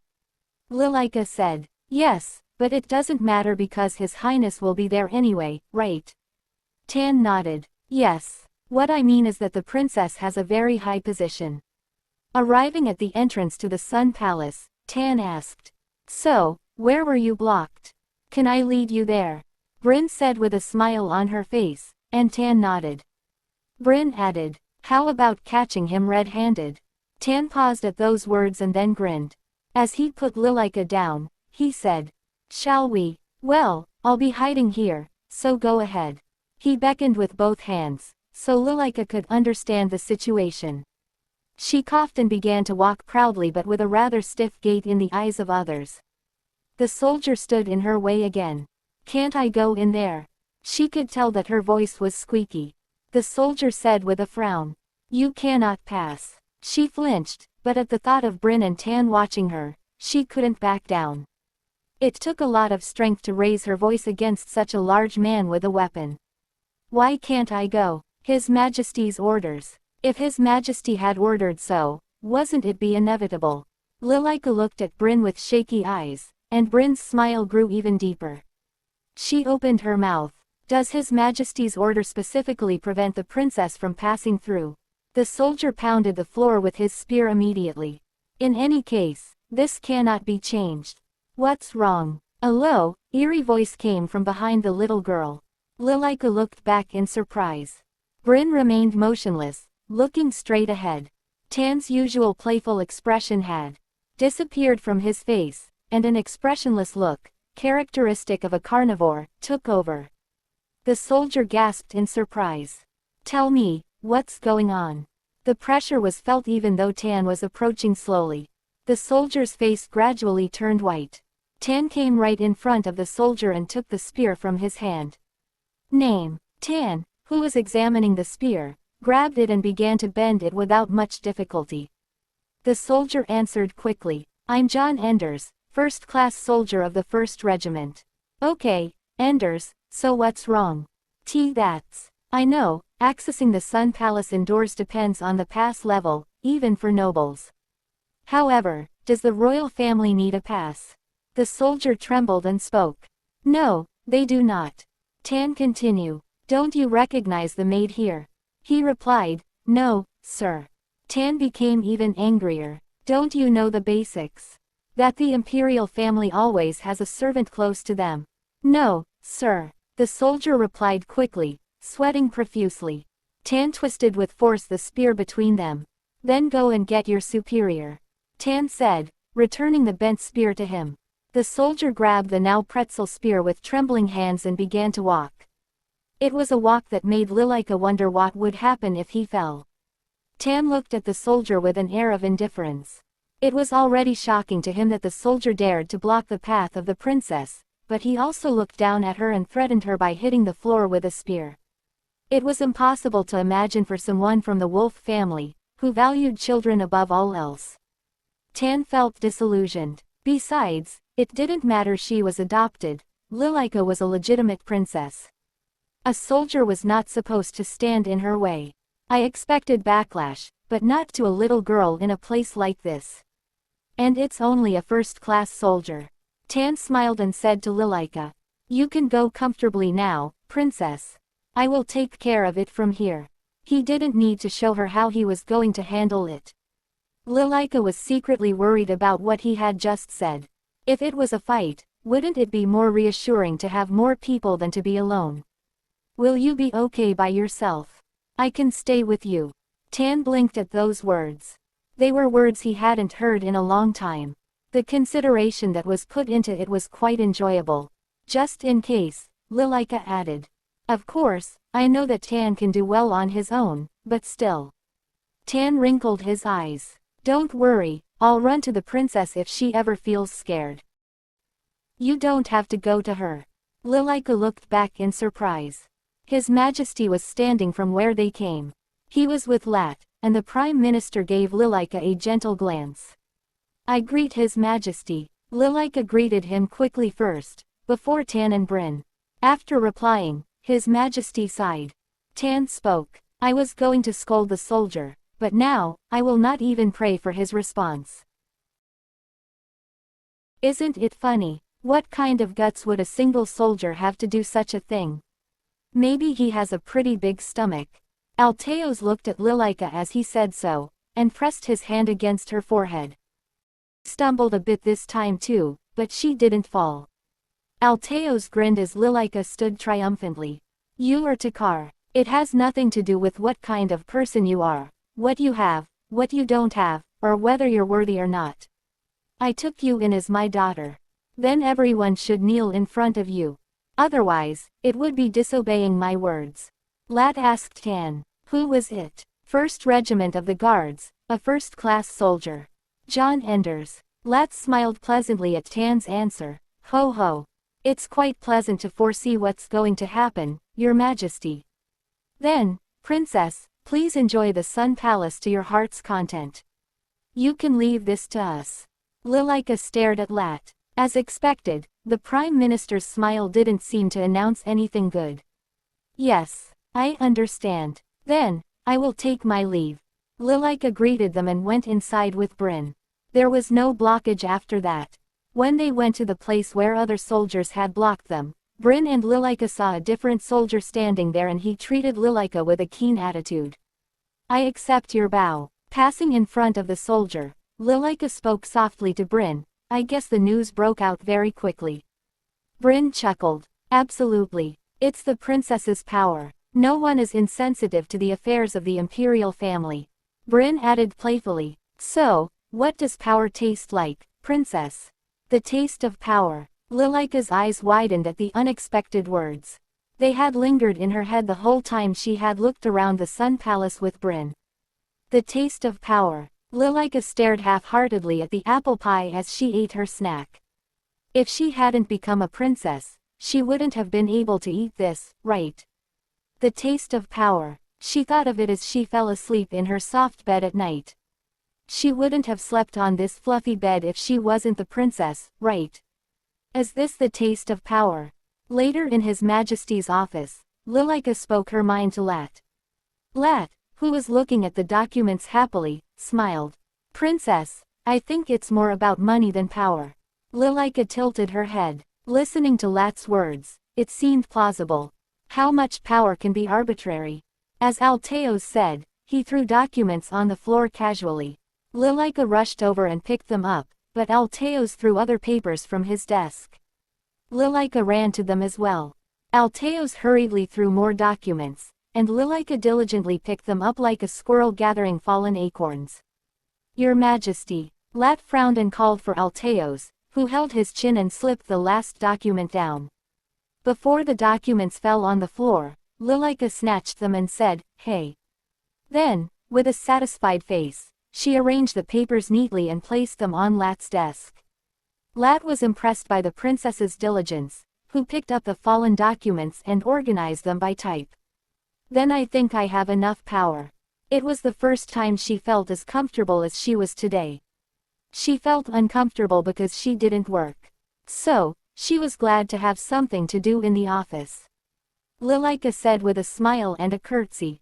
Then, I'll be on my way. Bryn said she would introduce the kitchen staff today. I see. Have a good time. Lat got up and saw Lilika off. Closing the office door, he took off his monocle, the symbol of the Prime Minister, and wiped it lightly with the hem of his clothes. Thanks to you, the soldiers were replaced, and those inside the Sun Palace were completely changed to those in the Night Guards.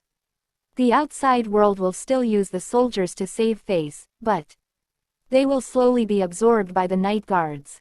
Furthermore, I heard the Empress recently changed the head maid and her servants as well. Lydia asked if I could change the head maid, so I told her it was the Empress' responsibility. After that, she seized evidence of embezzlement and replaced the head maid and other maids. She had wiped out the noble spies who had entered the inner palace. Lat looked pleased. The newly selected personnel also seemed appropriate. He wondered if she had seen the data he had been investigating. Alteos didn't expect Lydia to make such a bold move. It didn't seem like an empress's move without the support of a single family. She wasn't a pawn on a chessboard, she was the one playing chess. Going beyond what he had expected, Alteos was admiring her a lot. Lat said, "When there is a change, fishes under the water jump out. It's convenient now that I just have to fish." The Prime Minister asked while staring at the Emperor. "Isn't it necessary to attach an escort knight? You still haven't done it yet." "My apologies." Lat bowed his head. If Tan had heard it, he would have said that it was a conversation between cold-blooded animals, and that they would always stay cold-blooded even if they were shot down. The snake thought to himself and smiled faintly. Lilika stared at the black dragon room before walking away. When she arrived at the silver dragon room, her mother was sitting at her desk reading a letter. When Lilika came in, Lydia quickly got up from her seat. "Lily, it smells nice." As she hugged the little girl and kissed her on the cheek, Lilika smiled softly and hugged her mother back. "I went to the kitchen with Bryn today. We ate delicious food there and brought refreshments." To the kitchen. Lydia paused but was quickly relieved when she realized that she had recently changed the kitchen staff as well. Up until now, no one had tried to feed her daughter anything weird. There were so many delicious things to eat. "I see." Lydia beckoned the handmaid to receive the basket. While Bryn and the handmaid were setting up refreshments, Lydia and Lilika sat next to each other on the sofa. Lydia asked, "Did you go to the office again today?" "Yes, but His Majesty kept flinging the papers around." Masking herself with a smile, Lydia managed to hide her coldness. She muttered, "How dare that little dragon troubling my adorable daughter." She didn't feel comfortable with the Emperor pampering her daughter. However, it was true that soldiers were replaced not long ago for treating the princess disrespectfully, and that made Lilika's position more firmly established. She couldn't help but sigh. "Lily is having a hard time." "Not at all. It's rather enjoyable." Lilika grabbed her mother's hand and shook her head. Then, she asked, "What kind of letters did you receive?" "They are replies to my invitations. I'm going to open the salon." "That her mother whispered softly, "I'm about to invest the down payment I received."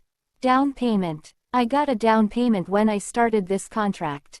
Lydia gestured to the maids who had served refreshments to step back. "Aren't we supposed to leave all the money we're using now, our jewelry and our clothes after the contract? We should definitely earn money while we're here."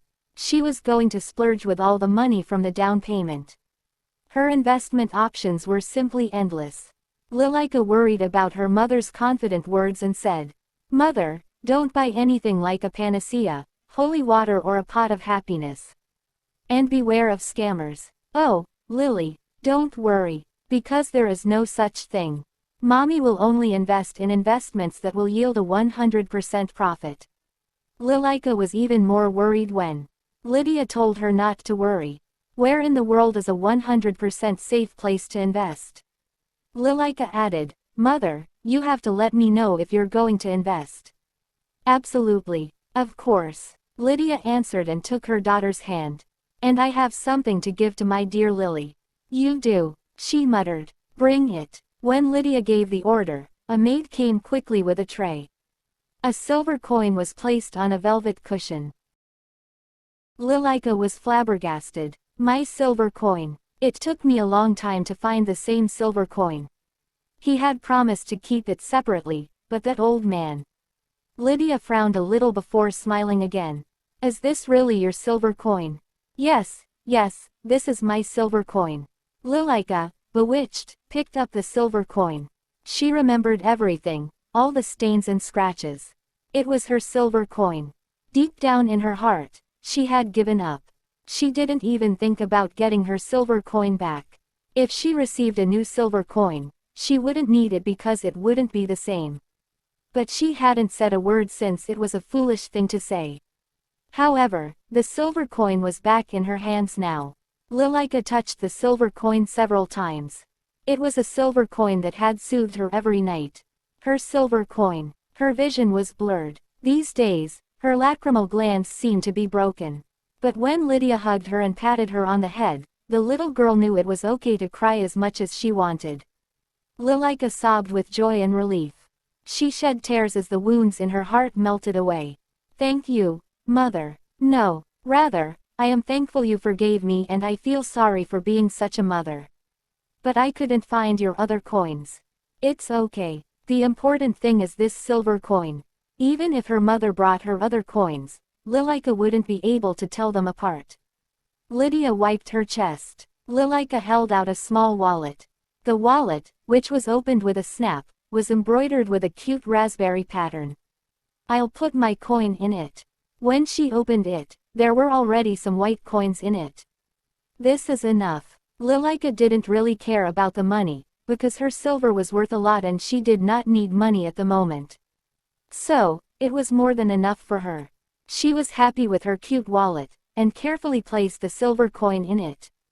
Lydia smiled brightly as she saw Lilika happy. It took a lot of work to find this silver coin, but seeing her daughter's smile made her feel that it was nothing. Lydia will continue to protect this smiling face. She won't be as foolish as she used to be. And she seemed to get along well with Bryn. Lilika held her wallet tightly and pursed her lips for a moment. Then she noticed the black dragon chamber of the Crown Prince. Lilika said, this reminded me I had not met the Crown Prince yet. Even on the wedding day, he wasn't there. Bryn replied, this is because His Highness is at his feudal territory. The Crown Prince of each generation has received feudal territory as part of his inheritance. Duke Rowan is the Crown Prince's feudal title. Lilika asks, when he will be returning. Bryn replied, I have no idea. But I think so, this is his time to come back to the palace. Meanwhile, a troop of young boys heading towards the capital. One boy said, Your Highness. Please slow down. We haven't made a single stop on our journey. Except Wolf. But the Crown Prince didn't care, he ignored him.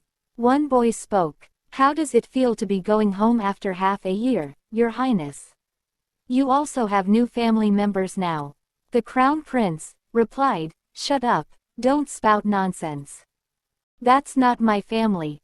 Meanwhile, Bryn and Lilika were talking about Prince, in the palace. Lilika was so happy that her big brother is coming back. The next day Lilika went to her mother. She spoke. I've heard about His Highness the Crown Prince.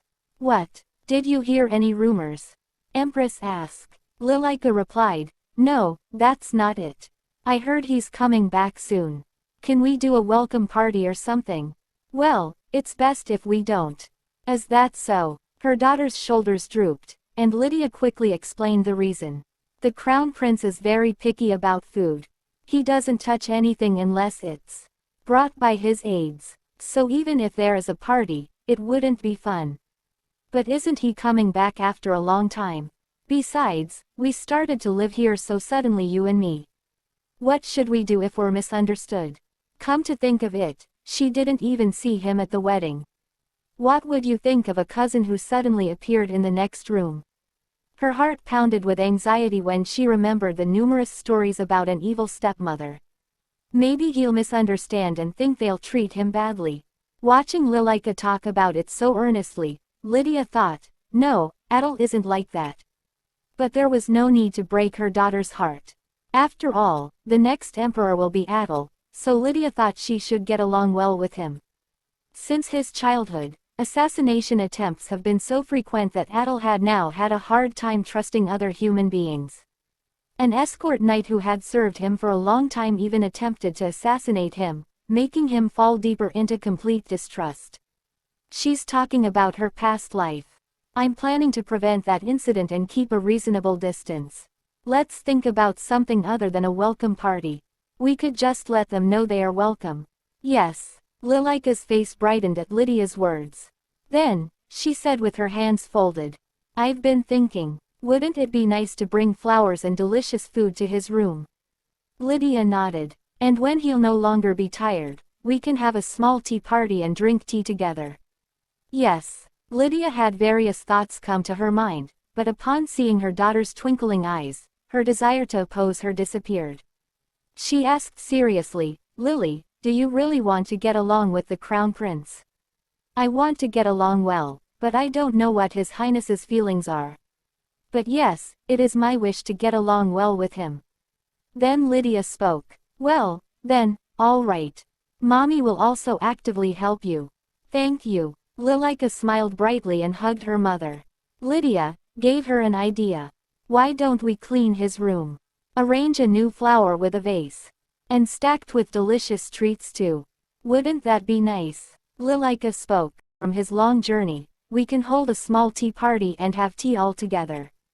Then, the little girl started to throw the paper away several times, because she was sending out invitations over and over again. She still couldn't write fluently, and she couldn't handle the pen tip well, so she had a lot of trouble smearing ink. Despite everything, she chose nothing but the best. She wrote, Dear Your Highness the Crown Prince. Hello, I am Your Highness's new cousin, Lilika Naratakar. Welcome home, Your Highness. I'd like for us to have a tea party in the garden. I'd be grateful if you would honor me with your presence. Goodbye. At night, the servant was surprised. Your Highness, we didn't expect you to arrive at this hour. At dawn, the Crown Prince's party struck the palace like a thunderbolt. Adel, who harshly opened the Black Dragon room's door, froze.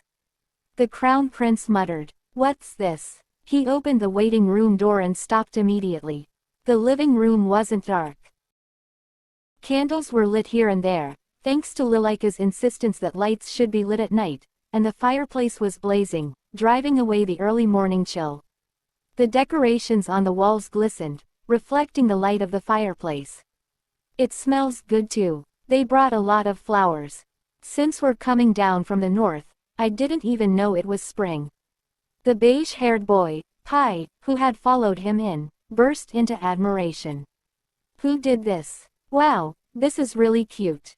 Pi lifted a teddy bear, clad in a butler uniform, from the living room's table and waved its arms. Welcome back, Your Highness.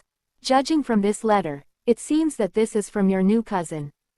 Give it to me. Adel snatched the invitation from his hand. After reading it, he smiled coldly. Tell me you're going. Pi looked up expectantly. Bran, who followed, looked around. This is the first time we have been so welcomed. Would you like me to prepare a meal? Or would you like to wash up first? Both are done. Adel waved his hand. Will you accept the invitation? Pi asked again. Sure. Adel answered, throwing the invitation to Pi. Say you're going. Play house alone as much as you want. Standing in the scorching sun for 3 or 4 hours will make you feel better. Wow, the villain. Pi frowned. He didn't even know what kind of person the girl was, but right now, as an aide, it was very tempting for him to act like the prince's enemy. He knew why the Crown Prince was so edgy, but still. Before Pi could say anything, Adel waved his hand. I'm going to sleep now. Don't touch me until I wake up. As the prince went inside, Pi looked at the invitation and said, What the heck? Then, he sighed. Bran tilted his head. You must be hungry. Yeah, to the point of my belly skin sticking to me. But Bran, rather than that. Yes. Pi grinned and turned to Bran. He asked, pointing his finger at the decorations and welcome letters. Did you know about this?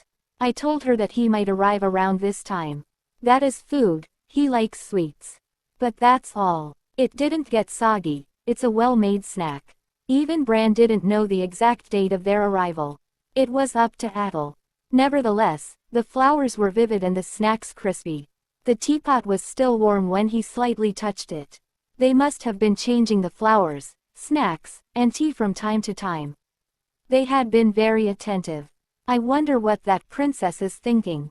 No, it would be better to think this was the Empress's doing, and not the princess's. I'll need to collect some rumors, too. I left the imperial palace empty for too long.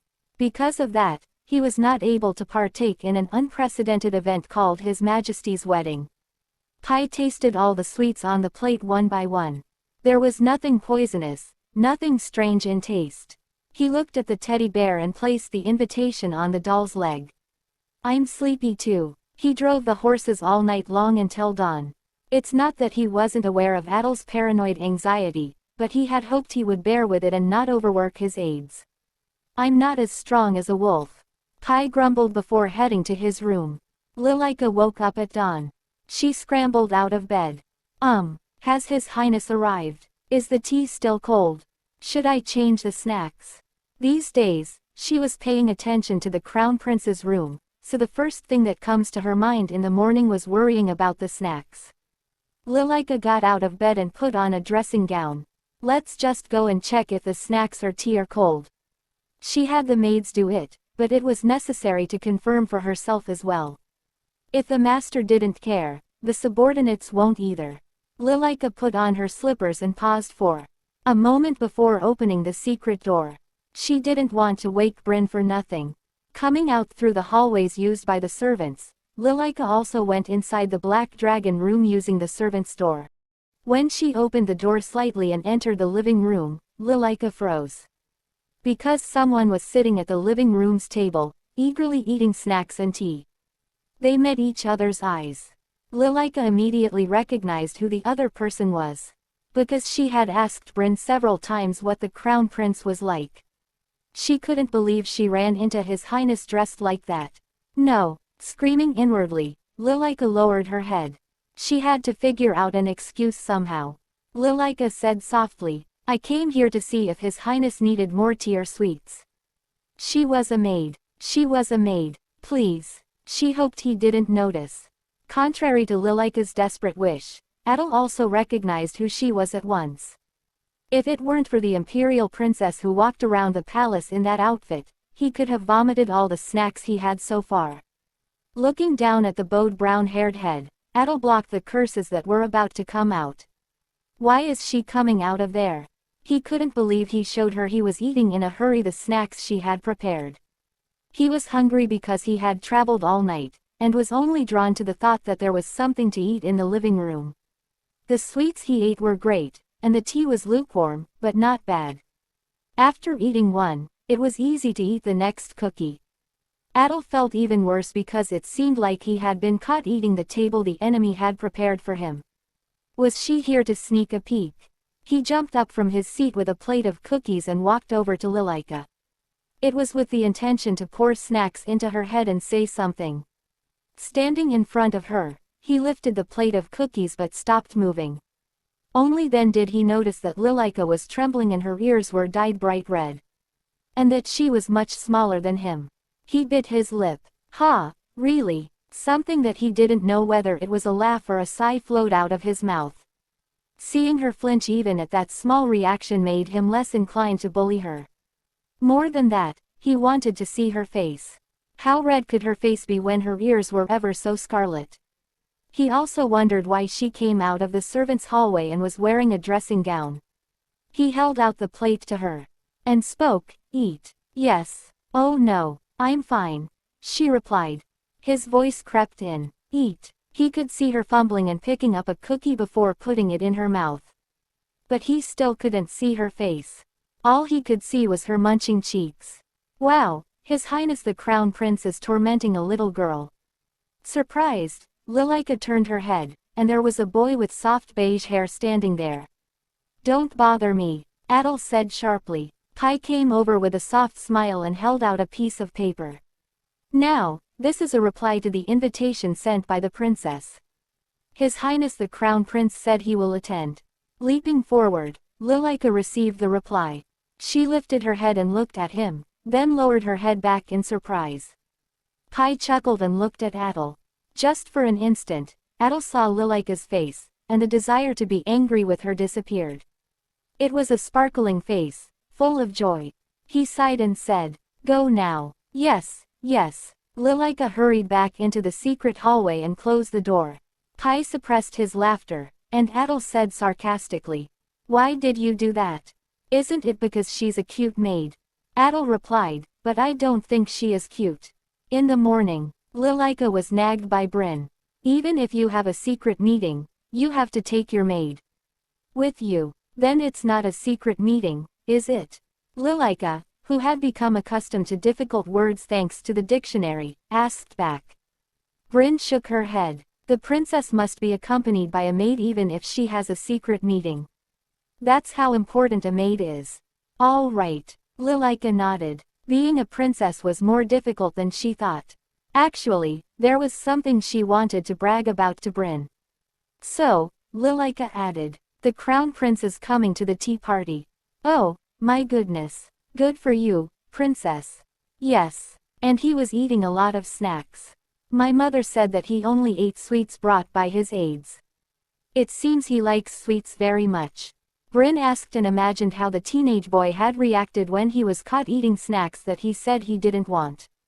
Are you okay? You didn't get in trouble? Yes, I think he thought I was a maid. Well, maybe. She added the last word quietly because she was not confidently. But Bran said he would talk to him. You met Bran? Yes, he looked like you, Bryn. I see. Of course, Bryn is more beautiful. That's right. Bryn smiled softly. Although it was true that she resembled her brother, it was not a compliment. Then we should prepare for the tea party. Lilika pondered those words over and over again. Tea party, tea party. The word had a sweet and enchanting ring to it. It was the first time she hosted one herself. Tension rose to her throat, but Bryn stood by and encouraged her. She had practiced several times so far, so it will work out well. It was an exercise to sit with a rabbit doll and bear doll, greet them gracefully, and offer tea to them. It was also the most enjoyable house play in the world. His Majesty told her to use the ice in the underground ice storage, so she even got a large chunk of ice. Lilika was shocked to find out that there was ice in this kind of weather, but she tried to show a calm face like a princess. Noble princesses wouldn't be surprised by ice. Late May. The garden was colorful with light green shoots and dark leaves. Early blooming roses were bursting with their bourgeons, adding color to them. The tufts on the large parasol glistened and swayed in the sunlight. Branches from the trees were bent and tied tightly with ribbons to cast shade. The wind blew moderately, and the spring breeze was gentle. Sunlight splattered through the branches and scattered on the ground like gold ornaments. It was the perfect weather and setting, just like plucked from an illustration. After all the preparations were completed, Lilika waited for the crown prince. Time went by slowly. When there was even a rustling sound, Lilika pricked up her ears and turned her gaze to it. It was quite late and Adel still did not appear. The faces of the waiting servants began to harden. Lilika whispered to Bryn, "Is he late because of work? I'm going to send a servant to find out." Bryn beckoned as she said that, and the servant, standing at the end of the gazebo, quickly departed. The servant who had returned after a while said with a grim expression, "He told me to tell you that he was still in the Black Dragon room and that he would be late." "Is that it?" To Bryn's question, the servant answered, "Yes." Bryn looked at Lilika, and the little girl replied, "There are no other options if he's late, I will wait." Lilika waited a long time. It was hard for her to stand still, and it became harder and harder since she was a child. She stood, shifting her center of gravity from side to side. Then, after 2 hours, the servant came back with a new answer and his head bowed. "He told me to tell you that he can't be with you today because he's too busy." Bryn's dark purple eyes shone coldly. She quickly examined her master's expression. Lilika looked surprised. Bryn had to say something. "Is he that busy?" Startled, the servant looked up and then bowed again. Yes, that's right," she continued. "I see. Can you tell him not to be too sorry? I'm sure he's worried about making me wait. Tell him I'm fine and not to worry about it." Bryn held back a laugh. The servant nodded earnestly at Lilika's words. "Oh right. Can I send her with the newly made tea?" "Bryn, what do you think?" "I think it's fine," she replied. "Really? Then, bring me a basket. I'm sure he would be regretful if he couldn't taste the cookies made by the chef." After a while, the servant left with the basket and Bryn was happy to see that. Lilika sighed and said, If someone is too busy, they can break their promise. However, I'm afraid they'll feel apologetic for that. Bryn nodded joyfully at the good-natured innocence of her remark. Her master thought that anyone who broke their promise would feel guilty. She already knows how the prince will interpret the princess's words, but Bryn doesn't care because she knows when the crown prince sees the real princess he will understand how the princess's words aren't filled with malice. He had done something so shameful, wouldn't he be disrespectful if he didn't apologize? It's a matter of making things right, but contrary to him, the princess had the virtue of speaking from the bottom of her heart without malice. Bryn was truly pleased, and Lilika said, "Then shall we drink tea together? It would be a waste to clean up everything now." "I would be grateful." Bryn curtsied gracefully. 2 hours had passed and now, the sun was setting. Lilika raised her hand lightly, clenched her fist, and then opened it. The servants quickly went far away to not hear their conversation. Lilika looked at her hand in wonder. She spoke, "It really works." Bryn spoke, "Sure. Light hand signals work anytime, anywhere. You said that if I clenched my fist, on the other hand, it meant that they could come closer." "Yes," Bryn answered slowly, touching the rim of her teacup. "It's better to be careful of hand signals when there are soldiers. They might mistake it for an attack signal." "Really?" Princess asked. "Yes, it has happened several times in history." At Bryn's words, Lilika nodded. Even high-ranking people are struggling in their own way. Bryn asked anxiously, "Princess, are you truly okay? Aren't you upset?" It's all right." Lilika smiled. Then, she whispered softly, "Yes, I feel sorry for you for helping me, but in a corner of my mind, I thought this might happen." Bryn blinked. It didn't seem like the innocent princess in front of her was accustomed to hiding her intentions and scheming. "Why?" "So, of course, the question was asked." Lilika raised her eyebrows and spoke with her signature serious expression. "When I go to His Majesty's office, he is always busy with work. Then, when I ask Sir Lat, he says, 'I cannot go because I'm busy today.' Even though he had promised. That's what happens all the time." Surely, Lat had to grab his head later and push a sigh. There were times when the little girl had said, "You should go out even if you're busy." They had answered, yes. His Majesty's promise-breaking padding was famous. The Crown Prince is just below His Majesty, right? Isn't he very busy then? So, I was prepared that he might not be able to come even if we made an appointment. You understand the situation of those who work, Bryn replied with a big smile, patting her back. After all, you are a princess. Oh well. Lilika's cheeks, not accustomed to compliments, turned red. But thanks to that, I was able to enjoy drinking tea with Bryn like this, right? If I had drank with His Highness, I'm sure I wouldn't have enjoyed it all. She would have been too nervous. And wouldn't have been able to even recognize what the tea tasted like, Lilika added, shaking her head. Bryn nodded. If the princess is okay with a maid. Lilika and Bryn had tea until twilight. The sky was dyed like their red tea. As the light of the lamp seemed to be getting brighter and brighter, the sound of footsteps was heard. A large figure suddenly popped up from the bushes. Tan. Lilika jumped out of her seat to welcome him. Bryn also got up quickly and followed suit before curtsying. "I was looking forward to seeing you, Tan." "Thank you. I heard your voice in the garden, so I was wondering what you were doing." Tan grinned. "You were having tea with your personal maid. It's rare to have a tea party at this hour. Because the sunset is pretty. Why don't we drink tea together? There are enough snacks and tea. If you invite me, I will join you without hesitation." Bryn quickly cleared her seat and brought out a new teacup. All of them enjoy tea and biscuits during the beautiful sunset, and they all seem happy to have each other company. As they talked, the garden darkened. So, Tan asked to escort Lilika back. He then spoke. The whipped cream was wonderful. In the north, milk and butter were difficult to obtain, so this rich sweetness was a pleasure to taste only in the capital. It's not that the people of the wolf family are weak to sweets or something. She spoke. It's good. It's hard to get cream in our estate because of the cold. Isn't the cream better when it's cold? Tan smiled at Lilika's question and replied, "When it's cold, milk doesn't come out well." "I see. Having learned a new piece of knowledge, Lilika stored it in her head. As they talked, the garden darkened. So, Tan asked to escort Lilika back. He asks, "Are you really all right? Weren't you expecting another guest today? I hope you weren't too disappointed." Only then did Lilika realize that Tan did not come by accident. "I wasn't offended. And about His Highness the Crown Prince, I think he's a kind person." "What?" When asked by the astonished Tan, Lilika grinned. "He has been trying to come and see me. He had tried to finish his work somehow, that's why he kept saying, 'It'll be over in a little while.' But then, obviously, time had passed. That's why he told her that he wouldn't be able to come anymore."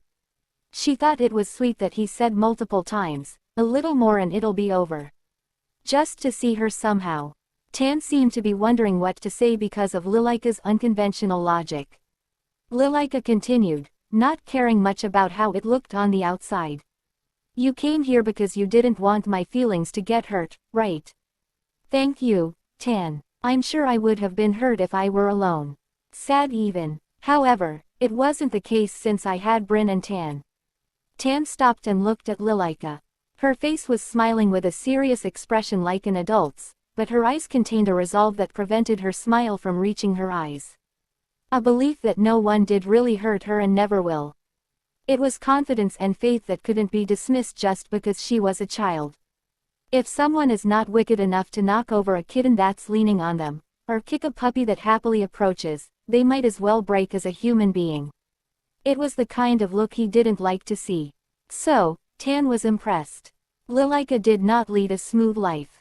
Through the report, Alteos, Lat, and himself knew what kind of life she had. And yet, even when she was hurt and desperate for affection, she didn't become a slave to these feelings, nor did she sharpen her sword. It was a difficult thing to do, even for adults. "You don't have to thank me. As I said before, I ate something delicious thanks to you. Besides, I miss the rest of my work." Tan laughed out loud. "I won against Lat at the rock-paper-scissors game." "Really? Against Lat?" she muttered. He continued, "Yes, we were wondering which of the two of us should go, and we decided with rock-paper-scissors." Lilika said, "It was okay for both of you to come." Tan nodded in regret, and said, "But then, who will do the work?" She continued, "If I had known, I would have sent a basket to Lat as well." "A basket?" He wondered what she is saying. She continued, "Yes, I actually sent one to the Crown Prince. Since he was busy, I asked him to eat what was inside while working." At that, Tan's shoulders shook again and he burst into laughter. Giving food is usually a top-down job.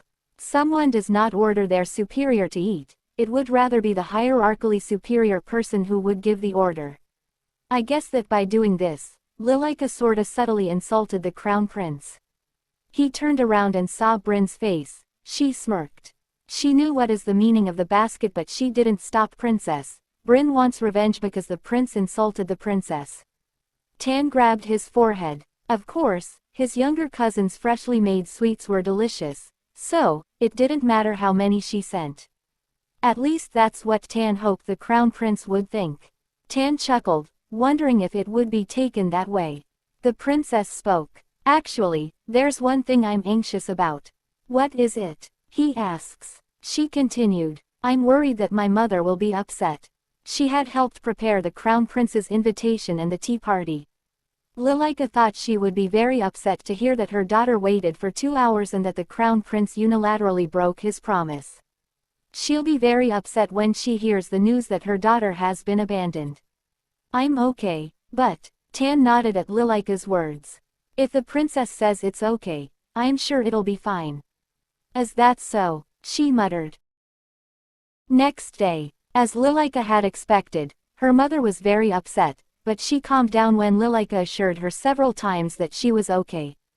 Then, Lydia whispered, "Don't worry, Lily, I'm sure Adel will regret what he has done today." "What?" Surprised, Lilika looked at her mother. What did she mean by regret?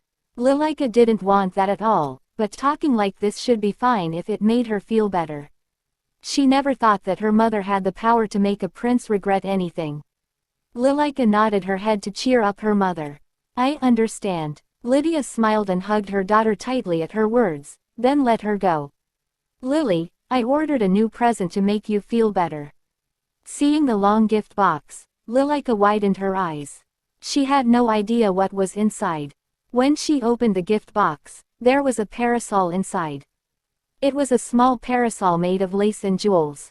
It's so pretty. Lilika was amazed. Bryn, next to the little girl, exclaimed. Is this the Elzerk lace? Indeed. A real Elzerk lace. Empress replied. Lace making is the looping and braiding of threads such as cotton, linen, or silk to create fabrics with patterns of holes. The development of lace making is based on the mastery of other textile handicrafts, primarily weaving and embroidery. Lilika tilted her head at Lydia's words with a smile. Elzerk lace. Bryn quickly explained. It's lace from the Elzerk region. It is very delicate, so it takes a long time to weave, and the price is very high, but it is famous for its beauty. I see. The handle was in gold and the parasol in ivory. It was almost as if a fortress could be bought with just this parasol. It was most important for her to do something for her daughter. Lilika asked, her eyes shining. Can I go for a walk now? Sure, Empress replied. Lilika picked up the parasol with a broad smile. The parasol was much heavier than expected. It was all the more so because she was thinner than her peers. But she didn't want to disappoint her mother, so Lilika pretended to be fine. I'll hurry up and go right away. Yes, yes. Lydia nodded with a satisfied smile. Lilika grabbed the parasol with both hands and went outside. When she unfolded the parasol, the hanging crystal decorations bounced the sunlight into iridescent shards. Oh my gosh. Taking a deep breath, Lilika put the parasol on her shoulder. It was a little lighter that way. As she leisurely strolled through the sunny garden, Lilika turned her parasol in a circle. Pieces of light were scattered all over the place. The new pair of young goatskin shoes made a light hoof sound, and Lilika's heart became lighter with each step. If only the spring wind hadn't blown.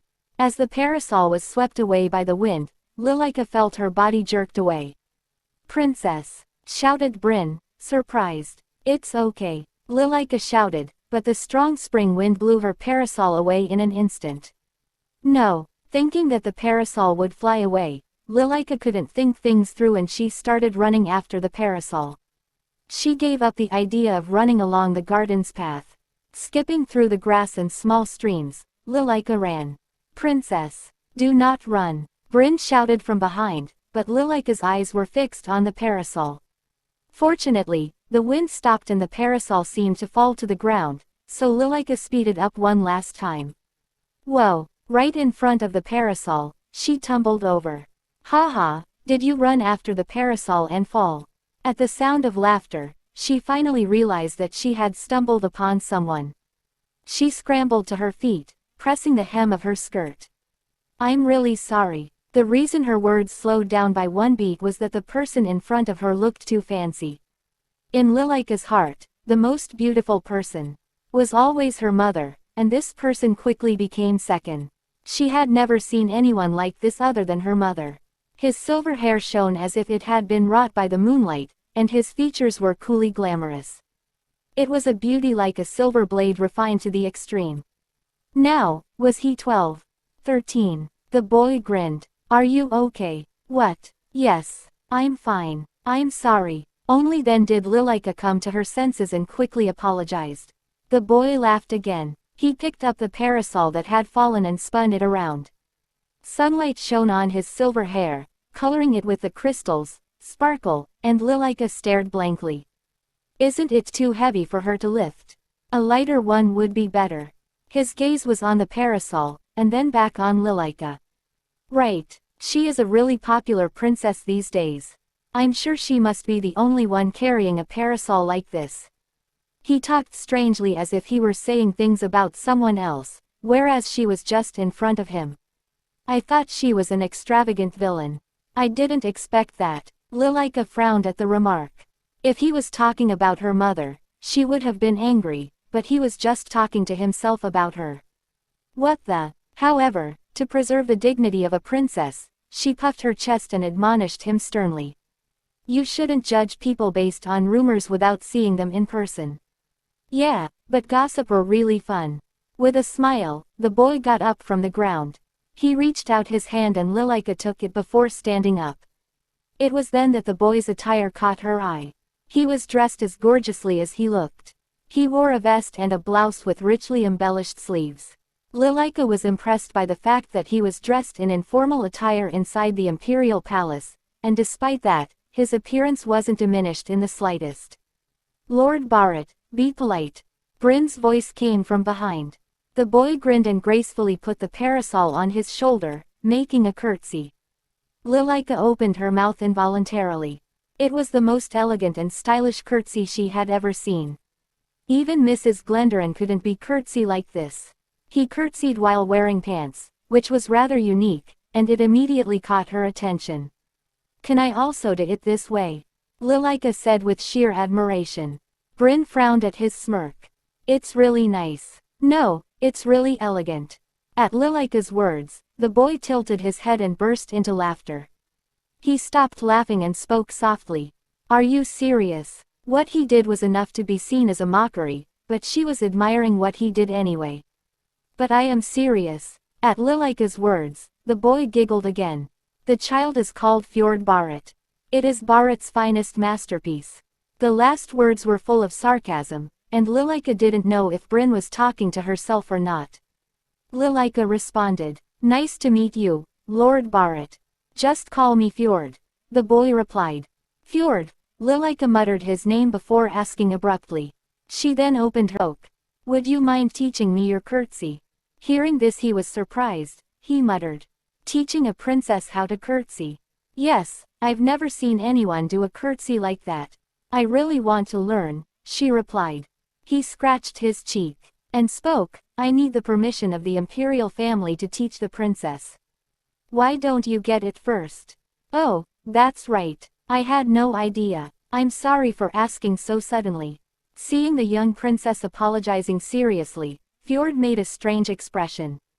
He smiled bitterly and folded the parasol before giving it back to her. I don't think the tactic to make fun of you is going to work. Let's just go back home. You won't hear good things if you say you met me here.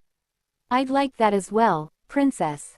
Bryn chimed in. Lilika nodded in response. Bryn seemed to want to leave this place as soon as possible. Lilika followed her through the woods and looked back. Fjord, who was standing there, curtsied again, and Lilika waved her hand without realizing it. As they left the forest, Bryn let out a sigh. Curious, Lilika quickly headed back to her mother. As the audience had just finished, Lydia welcomed her daughter comfortably. She asked, How was your wall, my dear? Did you enjoy it? Empress noticed that Lilika seemed dazed. She thought about what's gotten into her. Then the princess opens her mother and asks, Mother, do you know a Fjord Bharat? Of course, I know. Lydia knew the name well. Wasn't he Duke Bharat's masterpiece? Was he around 12 by now? He'll be dead in 3 years. The princess spoke, We met in the garden. He picked up my parasol. Lydia frowned at her daughter's words. Fjord Bharat, in the garden of the Sun Palace. Yes, mother, I see. Lydia was deep in thought. The Duke of Bharat was aiming for the throne. The head of the aristocracy, who was perfectly opposed to the imperialists, was the Duke of Bharat. However, he was not satisfied as the head of the aristocratic faction and he wanted to overthrow the imperial family.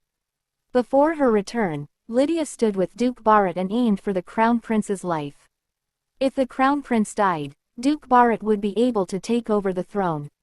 Apart from the current crown prince, there were no direct descendants of the Takar family. A golden opportunity created by none other than Duke Bharat himself. Even now, the crown prince's mother was of humble birth. In terms of lineage alone, Duke Bharat was closer to the throne. Except, the power that only a Takar could use, and the greatest weakness of Duke Bharat. Bharat can never defeat Takar. Lydia, who knew the identity of the current emperor, snorted. She had been on Bharat's side, had lost her daughter, and had been burned at the stake as a traitor. No, Lydia clenched her teeth and corrected herself.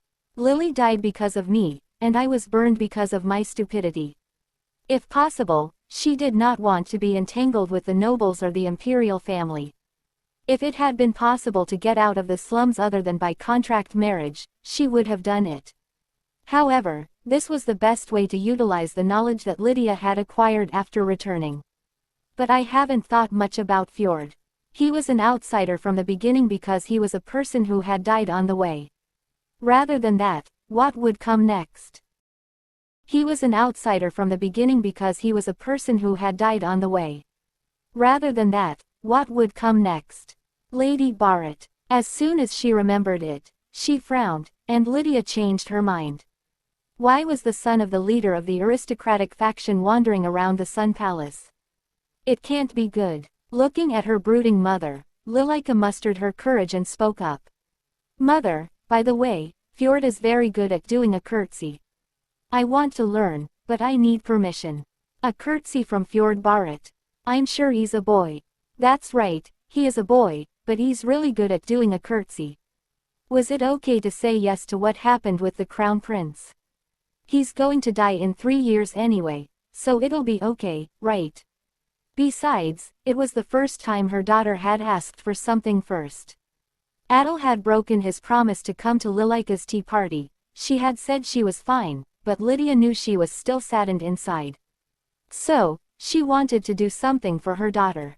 Lydia went through her plan mentally. Her goal was simple: earn money while acting as the Empress, settle down after the divorce and live happily ever after with her daughter. She had no intention of being too greedy. One life was enough to burn everything under the sway of desire. Now, even the crown of the Empress rolling in her hand was nothing more than a toy. All she could think about doing was staying true to her contract with the Emperor, swaying the social world, and saving money frugally before retiring with her sweet daughter. But it's easy to get stabbed in the back if you retire. She was thinking of leaving while maintaining some good connections, so that if anything happened to Lily later, she could respond efficiently. She had no intention of leaving the aristocratic society without a single connection. Okay, I'll ask the Barrett family. But I don't know if it'll work out. It was not bad to throw a stone at the Barrett family. Let's see what kind of ripple is drawn and how the fish move. Lydia, who had worked as a minion under Barrett, had a rough idea of his plans. However, it was always necessary to check. Really, thank you. Lilika smiled brightly and hugged Lydia. Lydia laughed lightly. Now, when she held her daughter who had gained weight, it felt soft and nice. The sound of her laughter was pleasant and cheerful. As expected, my daughter is the cutest in the world. The problem was that other people seemed to have noticed that her daughter was the cutest in the world. Suddenly, Lydia hugged her daughter tightly, recalling the Emperor, a dragon bird saying nonsense about being her father. I'll never give you Lily. I'm Lily's only parent. Lydia smiled after releasing Lilika, who was beginning to stifle. It's a request from Lilika, so of course, I have to listen. The sight of her daughter savoring her words was also lovely. Graceful tenderness and firm gentleness were treasures that only a trained eye could recognize. The Empress then said, Mommy will soon be rich. Then Lily can buy anything she wants. Rich? Lilika's voice was mixed with a bit of unease. Lydia nodded her head. She continued, Yes, Mommy found a great investment. What kind of investment is it? Lilika asked. Lydia smiled, and spoke. It's a man named Ubara, and he was looking for someone to invest in his expedition. He left a little while ago. Lily would have been happy to hear his story too. An exploring expedition. Lilika became anxious. Yes. Lydia nodded. Lilika became anxious as Lydia nodded. It was an expedition. Lydia said frankly. I've been told here and there that he's a fraud, but the truth is that he's an honest man. What? Lilika shouts. Lydia said, it's because his clothes are a little off, but you don't have to worry. Anxiety rushed in like a dark cloud, and Lilika asked softly. So how much did you invest?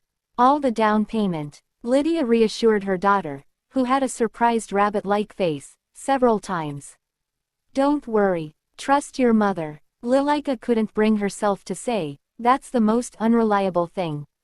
She mumbled and jumped up from her seat. I'll go talk to him myself.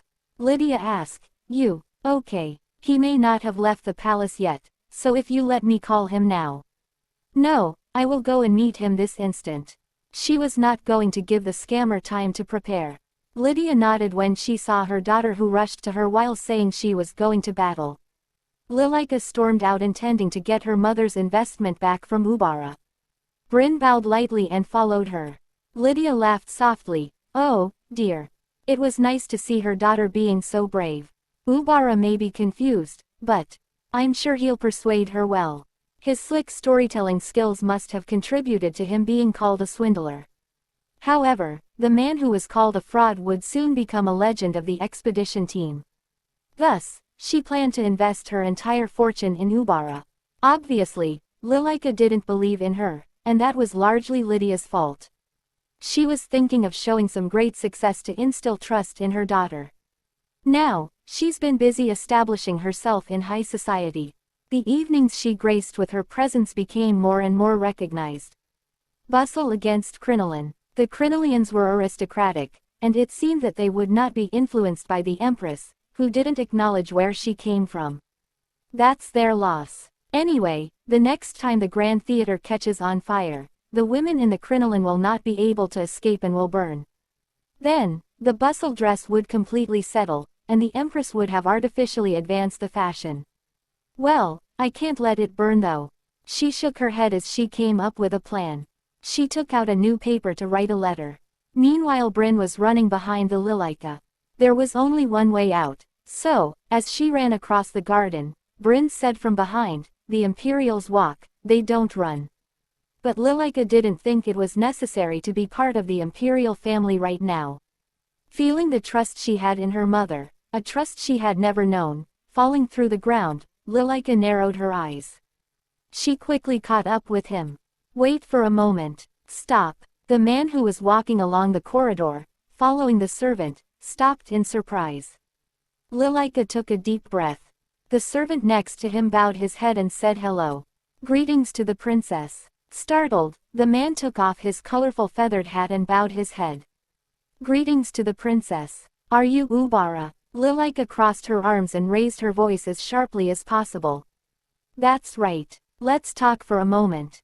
With pleasure. Ubara answered politely. Lilika was amazed by his gorgeous outfit. They were clothes she had never seen while living in the palace. The man had a smooth face, and he was holding in his hand a triangular hat with colorful feathers. The clothes he was wearing were also very colorful. His hair was braided in a few strands and decorated with beads. What should she say? An actor. She had never seen a play, but it was like seeing a theater actor coming out from a painting. He really looks like a scammer. Meanwhile, in the garden, Fjord Barrett was lying down, and he then muttered, "That the rumored daughter of the villainess. Seems lot like a robin. Robin his bird." Bryn gestured to the watchful servant to back away.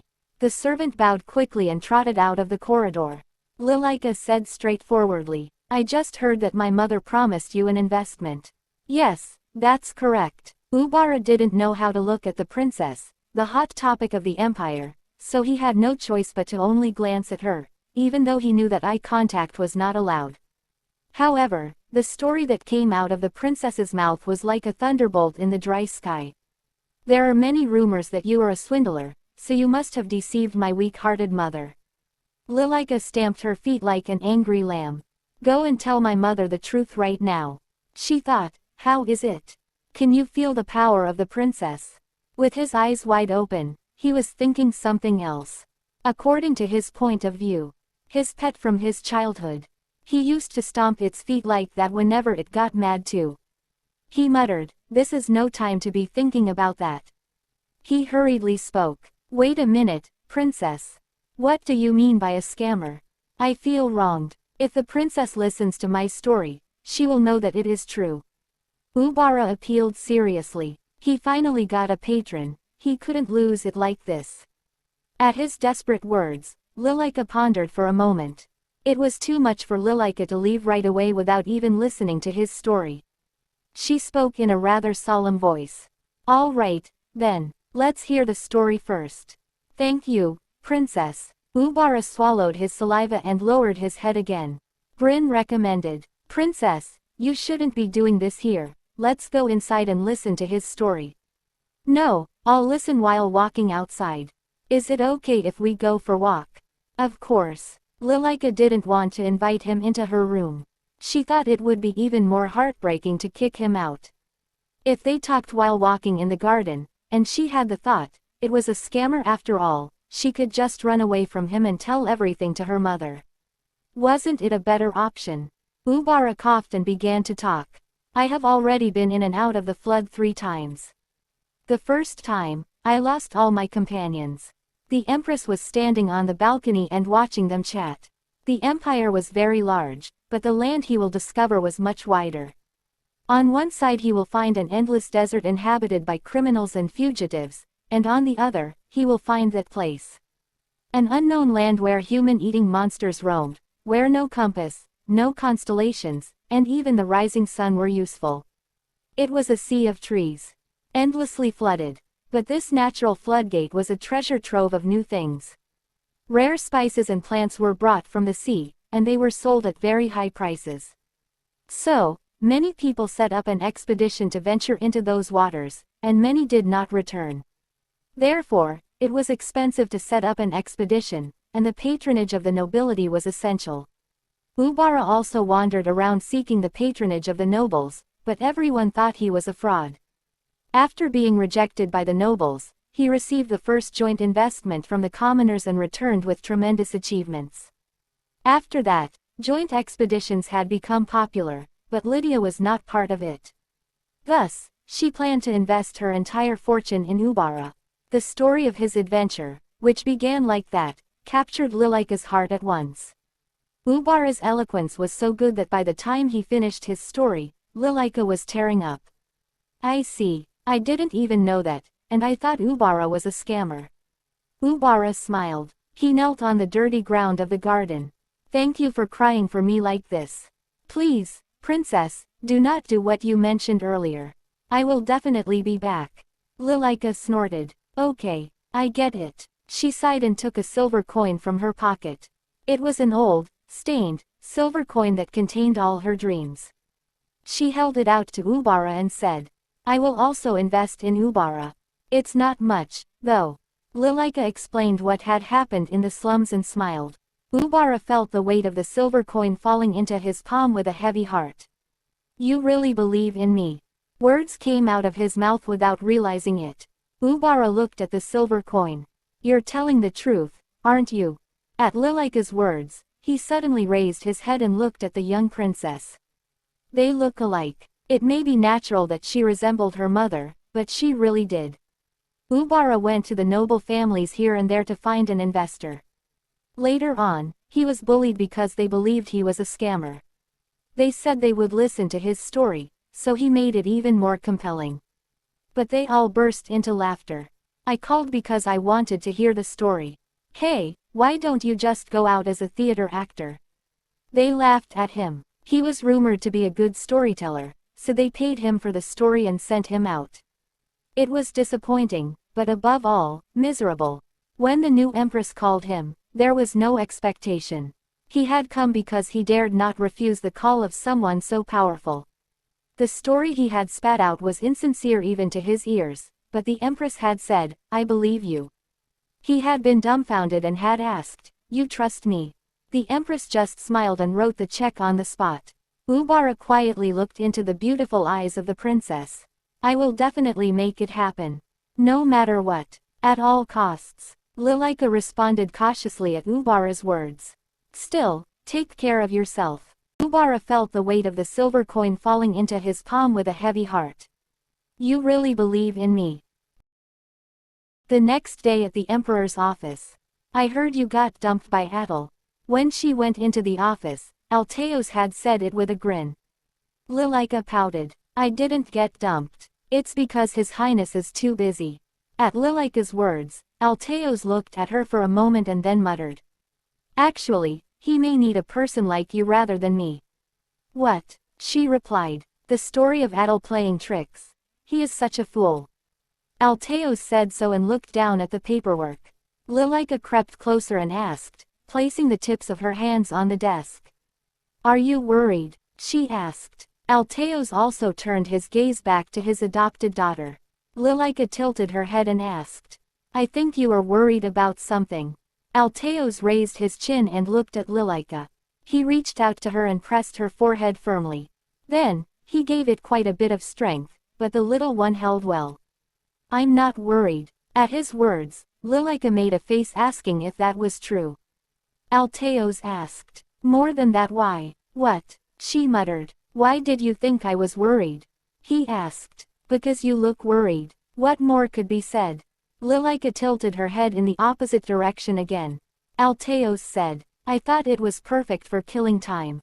But I'm getting more and more interested in it, and that's why I feel troubled."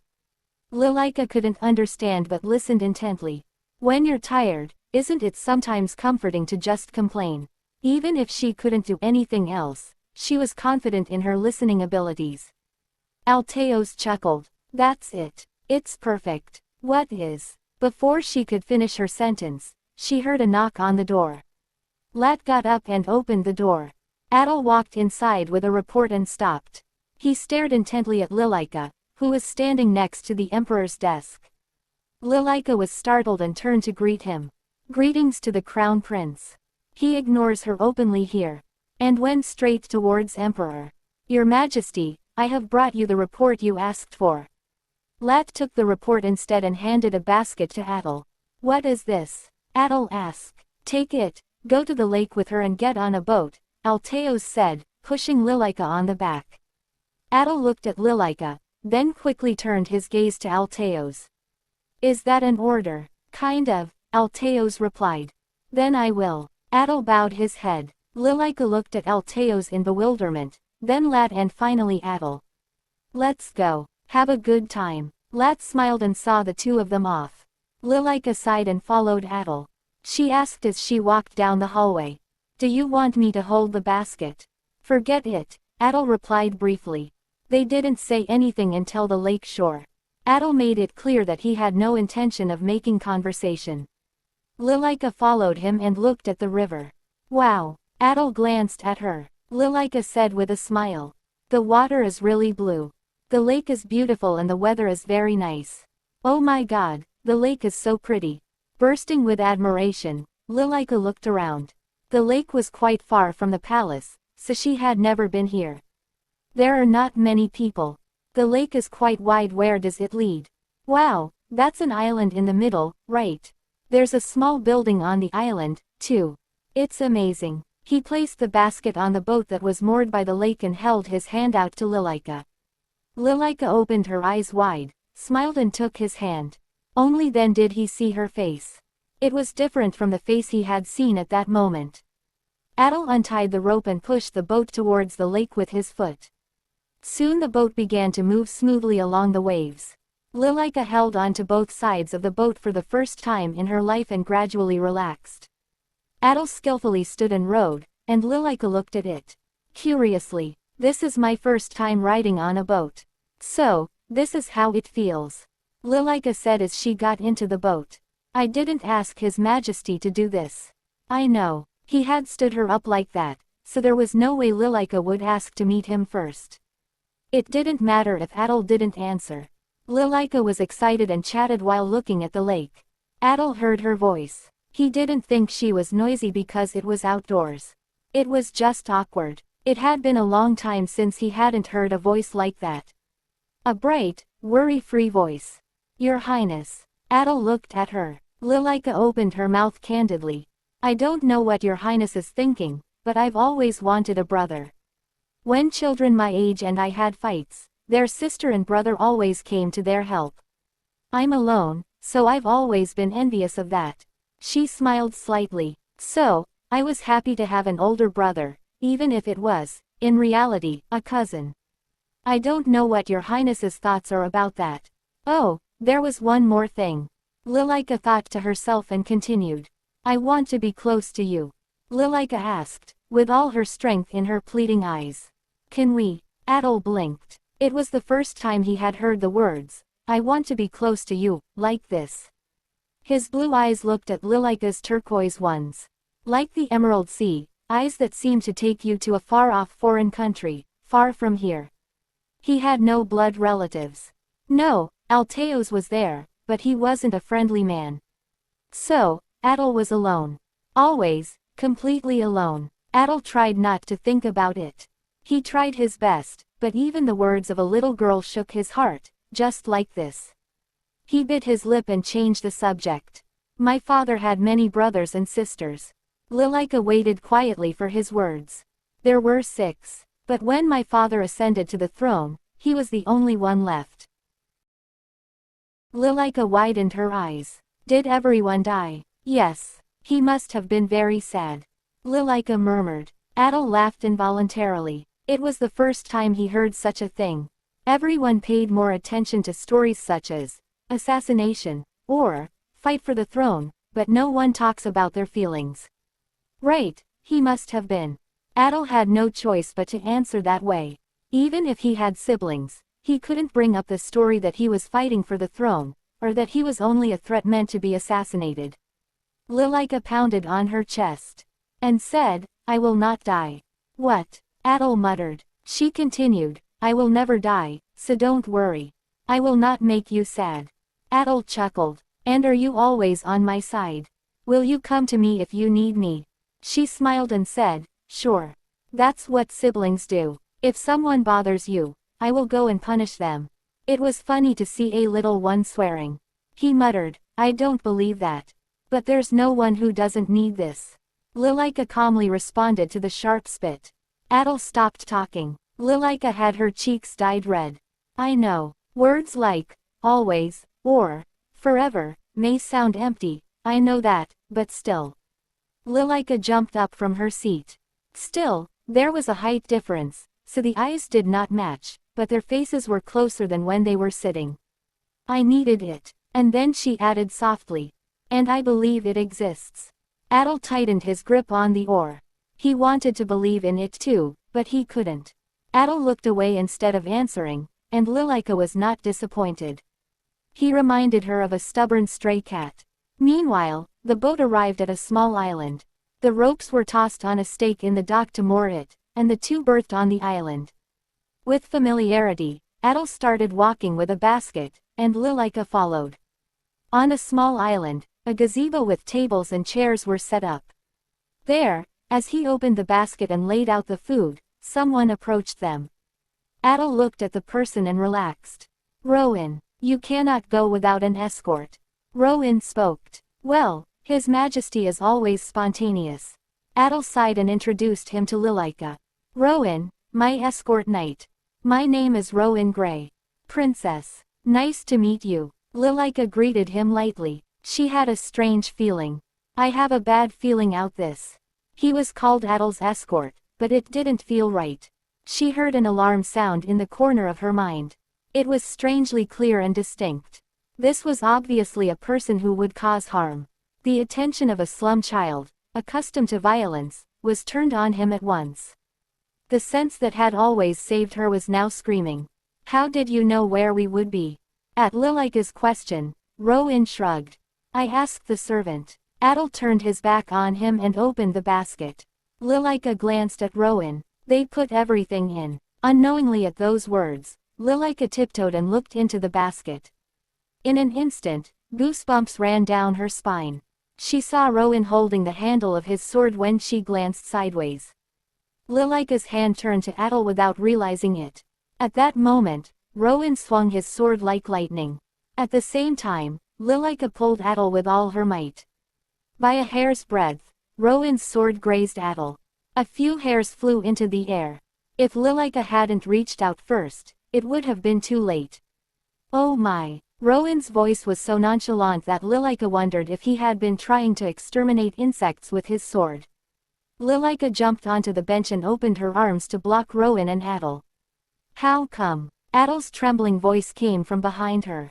Everyone told me that our ancestors were the soaring dragons, forged out of fire and air. Everyone told me to be strong. So when my father died, everyone was gossiping. Look over there. The crown prince isn't crying at his own father's funeral. Indeed, he is heartless dragon. How can I become strong? How can I get to know how to use my power? I am just a 12-year-old child. What do I do? What do I do? How can I outsmart a trained adult male with a sword? So this is my end. How could you do this, Rowan? Lilika stared intently at Rowan. Rowan sighed. Because I served the crown prince for 8 years, at the very least, I wanted to send you off without knowing, for the sake of it. Why? Why? It was a squeaky voice. Lilika exclaimed. Hey, you villain. Rowan paused. Lilika continued. Traitor, bad guy, the worst guy is the one who thinks he has a plausible reason. Shamelessly trying to kill a child. Rowan said with a tired expression to Lilika, who was yelling at him. It's like the emperor makes such a vulgar girl, of unknown origin, a princess. The problem is that such a person is the emperor of the empire. Now the empire is anew. Then something flew from behind Lilika's back. The moment Rowan swung his sword and blocked it, the sound of the bottle shattered and pepper powder spread all over the place.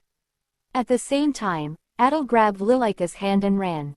But the escape did not last long. Lilika was out of breath. Her eyes went dark. While they were running, Adol's childhood memories flashed back. I was 7 years old when I drank poison for the first time. When I came to, there were only servants by my side.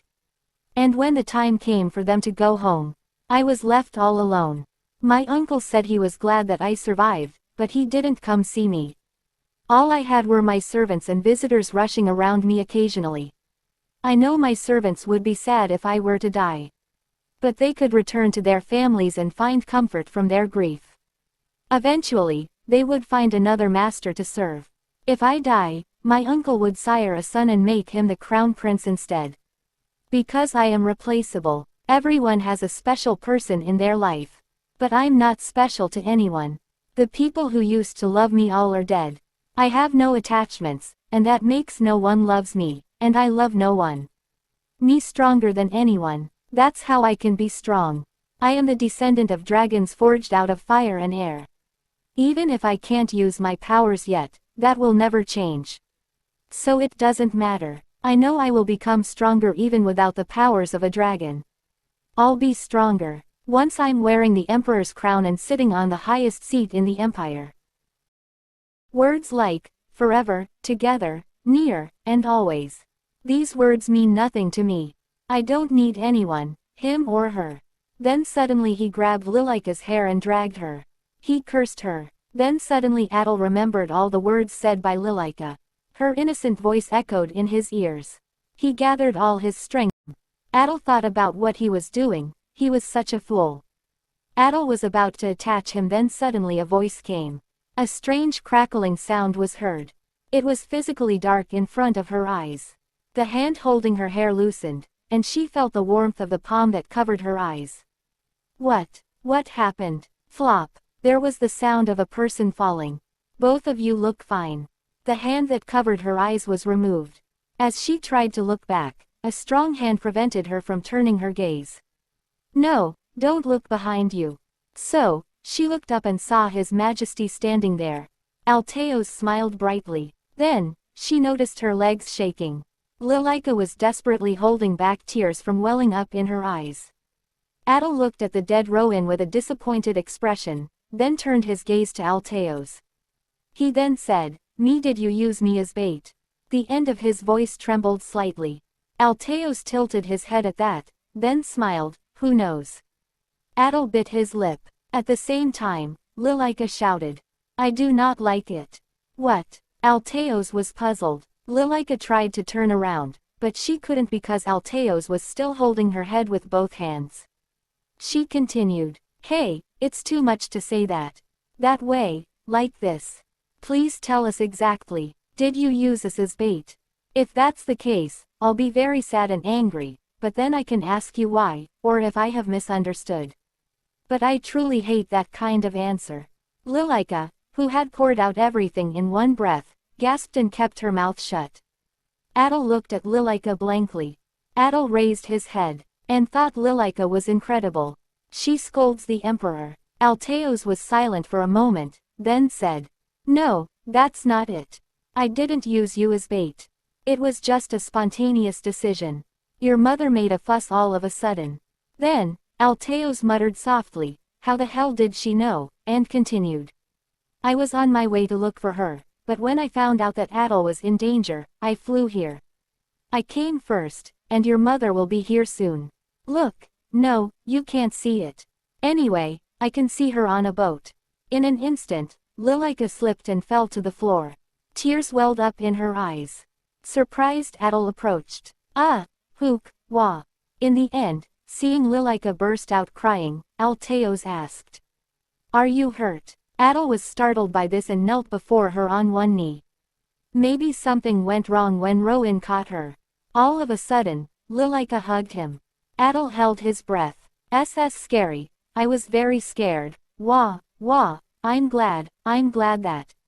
Lilika hugged him with a cry of wah, boo, hoo. Adel stiffened in embarrassment. It was the first time someone hugged him. The child's arms and body were surprisingly thin, and her body temperature was hot. He didn't like the sound of her cries. While wondering what to do, slowly patting her back, Lilika dug into his arms like a puppy. Then a voice came. Lily. Oh, my goodness, Lily. Then they saw the Empress running, screaming, pale and tired. Alteos said, both are fine. He had said it, but it didn't seem to be heard.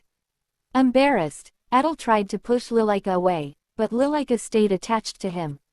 What should he say? How could he explain this situation to the Empress? While Adel thought about it, Lydia rushed over and hugged them both at the same time. I'm glad you're safe. That's a relief, really. Adel held his breath. A voice filled with relief, saying that he was safe now, and a hand stroking his hair roughly. Adel, who had never been hugged by his mother, was desperately holding back tears. Alteos said in a stern voice. I'm the one who saved them, but why aren't you hugging me? Are you saying that now? Lydia jumped up from the ground and yelled. Her angry gaze turned towards the body. Oh my God, let's cover it right here. It's not good for the children. Somehow, without realizing it, a voice came out like a whisper. You said you wouldn't die. At those words, in his arms, a murmur echoed, I will never die. Adel smiled involuntarily. After a while, Lilika took a hot bath and sat on the comfy bed. Her mother hugged her and then she drank a large cup of hot chocolate. Adel was with Alteos in his office. No, to be precise, he was with the Emperor and his wife. I didn't know that the Empress would say something to my uncle. Are you feeling better? Had said the Emperor. I was planning of doing a background check on Rowan, but his uncle was interrupted by Lydia, who had turned her heels and raised her voice. I know I have my shortcomings when it comes to raising children, but you are the worst.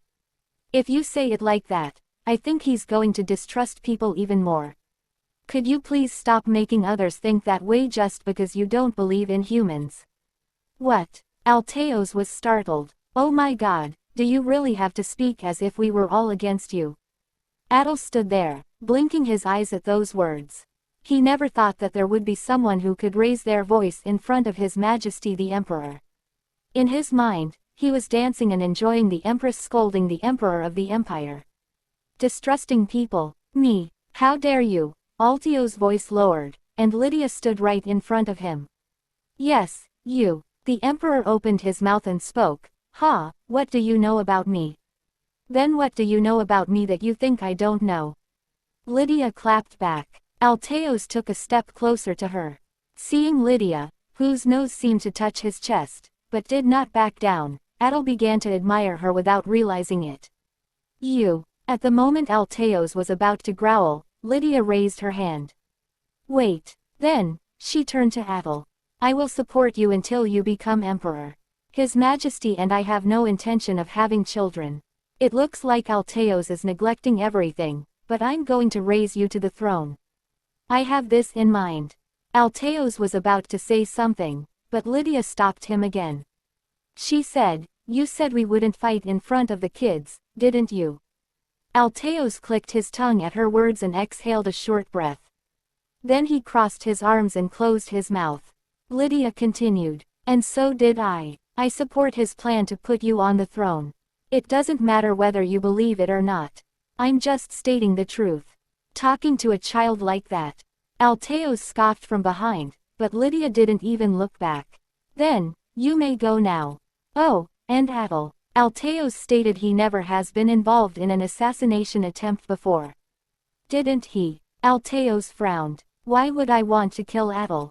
Attal was stunned. All this time he thought his uncle was heartless and was trying to assassinate him. But seeing Alteo's expression, Attal was stunned that it was Alteo. What are you talking about? Expression. Then the emperor turned around and grabbed the empress's chin and spoke. Shall we continue what we were talking about? Do you think I have trust issues? How dare you say something like that when you hardly know anything? The empress says, well, what do you think I don't know about you? There is one thing I'm sure I know about you, though. And then, Attal left the office as if he had been kicked out. Attal's feelings were complicated. All this time he had bad thoughts about the emperor, the empress, and for the princess too. But the reality is totally different. All these was just in head. It felt like a storm was raging in his head. Then suddenly a maid came and told him that the princess was looking for him. Even at night, he couldn't sleep. So, when he heard Lilika's request, he said he would come directly. Remembering her face, he felt like it would lighten up his complicated mood. And looking at this silly face, all his worries seemed to disappear. How could this girl be so defenseless? She asked if you would like to sleep with me because I always wanted a sibling. Her eyes were sparkling like a gem, and then he couldn't do anything. He lay down on the bed. He asked, are you happy now? Your Highness, Lilika called him. What? Aren't you scared, Your Highness? Attal pressed her head tightly, making it bury itself in the pillow. I am used to it. This is already my 4th assassination attempt. 4th. Attal nodded as she pressed her head against his palm to rise in surprise. He mumbled despite himself. I thought His Majesty knew everything and left it alone. He thought he was using him as a chess piece. That it didn't matter if he died. No, he could get to live as long as it maintained the emperor's throne. But today he heard it wasn't the case. It wasn't. Alteo's face was saying, I'd do something so tedious. I really don't know. I have no idea what you're talking about. I'm not interested, and I don't even want to hear about it. It's boring as it is being the emperor, but now that I'm here, I have no choice but to act the part. Ah, all this is so tedious. That expression on his face really meant that he didn't know what I was talking about. The sight of his uncle fighting with his aunt, a word that Attal was embarrassed about, came as a fresh shock to the boy. Still, I think it would be scary even if it was the 4th time. With a deep sigh, Lilika said. Hearing her voice, Attal was perplexed. How could she say this? What should he do with her? I have no choice but to protect her. Attal thought sternly. I feel more betrayed than scared. Lilika clasped his hand, stroked his hair, and turned to lie down with him. Attal chuckled. You don't have to look at me like that. Because, when you get angry in my stead, it makes me feel better. The people closest to him were Brand and Pi. But they had a family. A family. Why would Rowan try to kill him now? He could have killed him as many times as he wanted, but he waited. He must have been waiting for the right time and instructions from his superiors.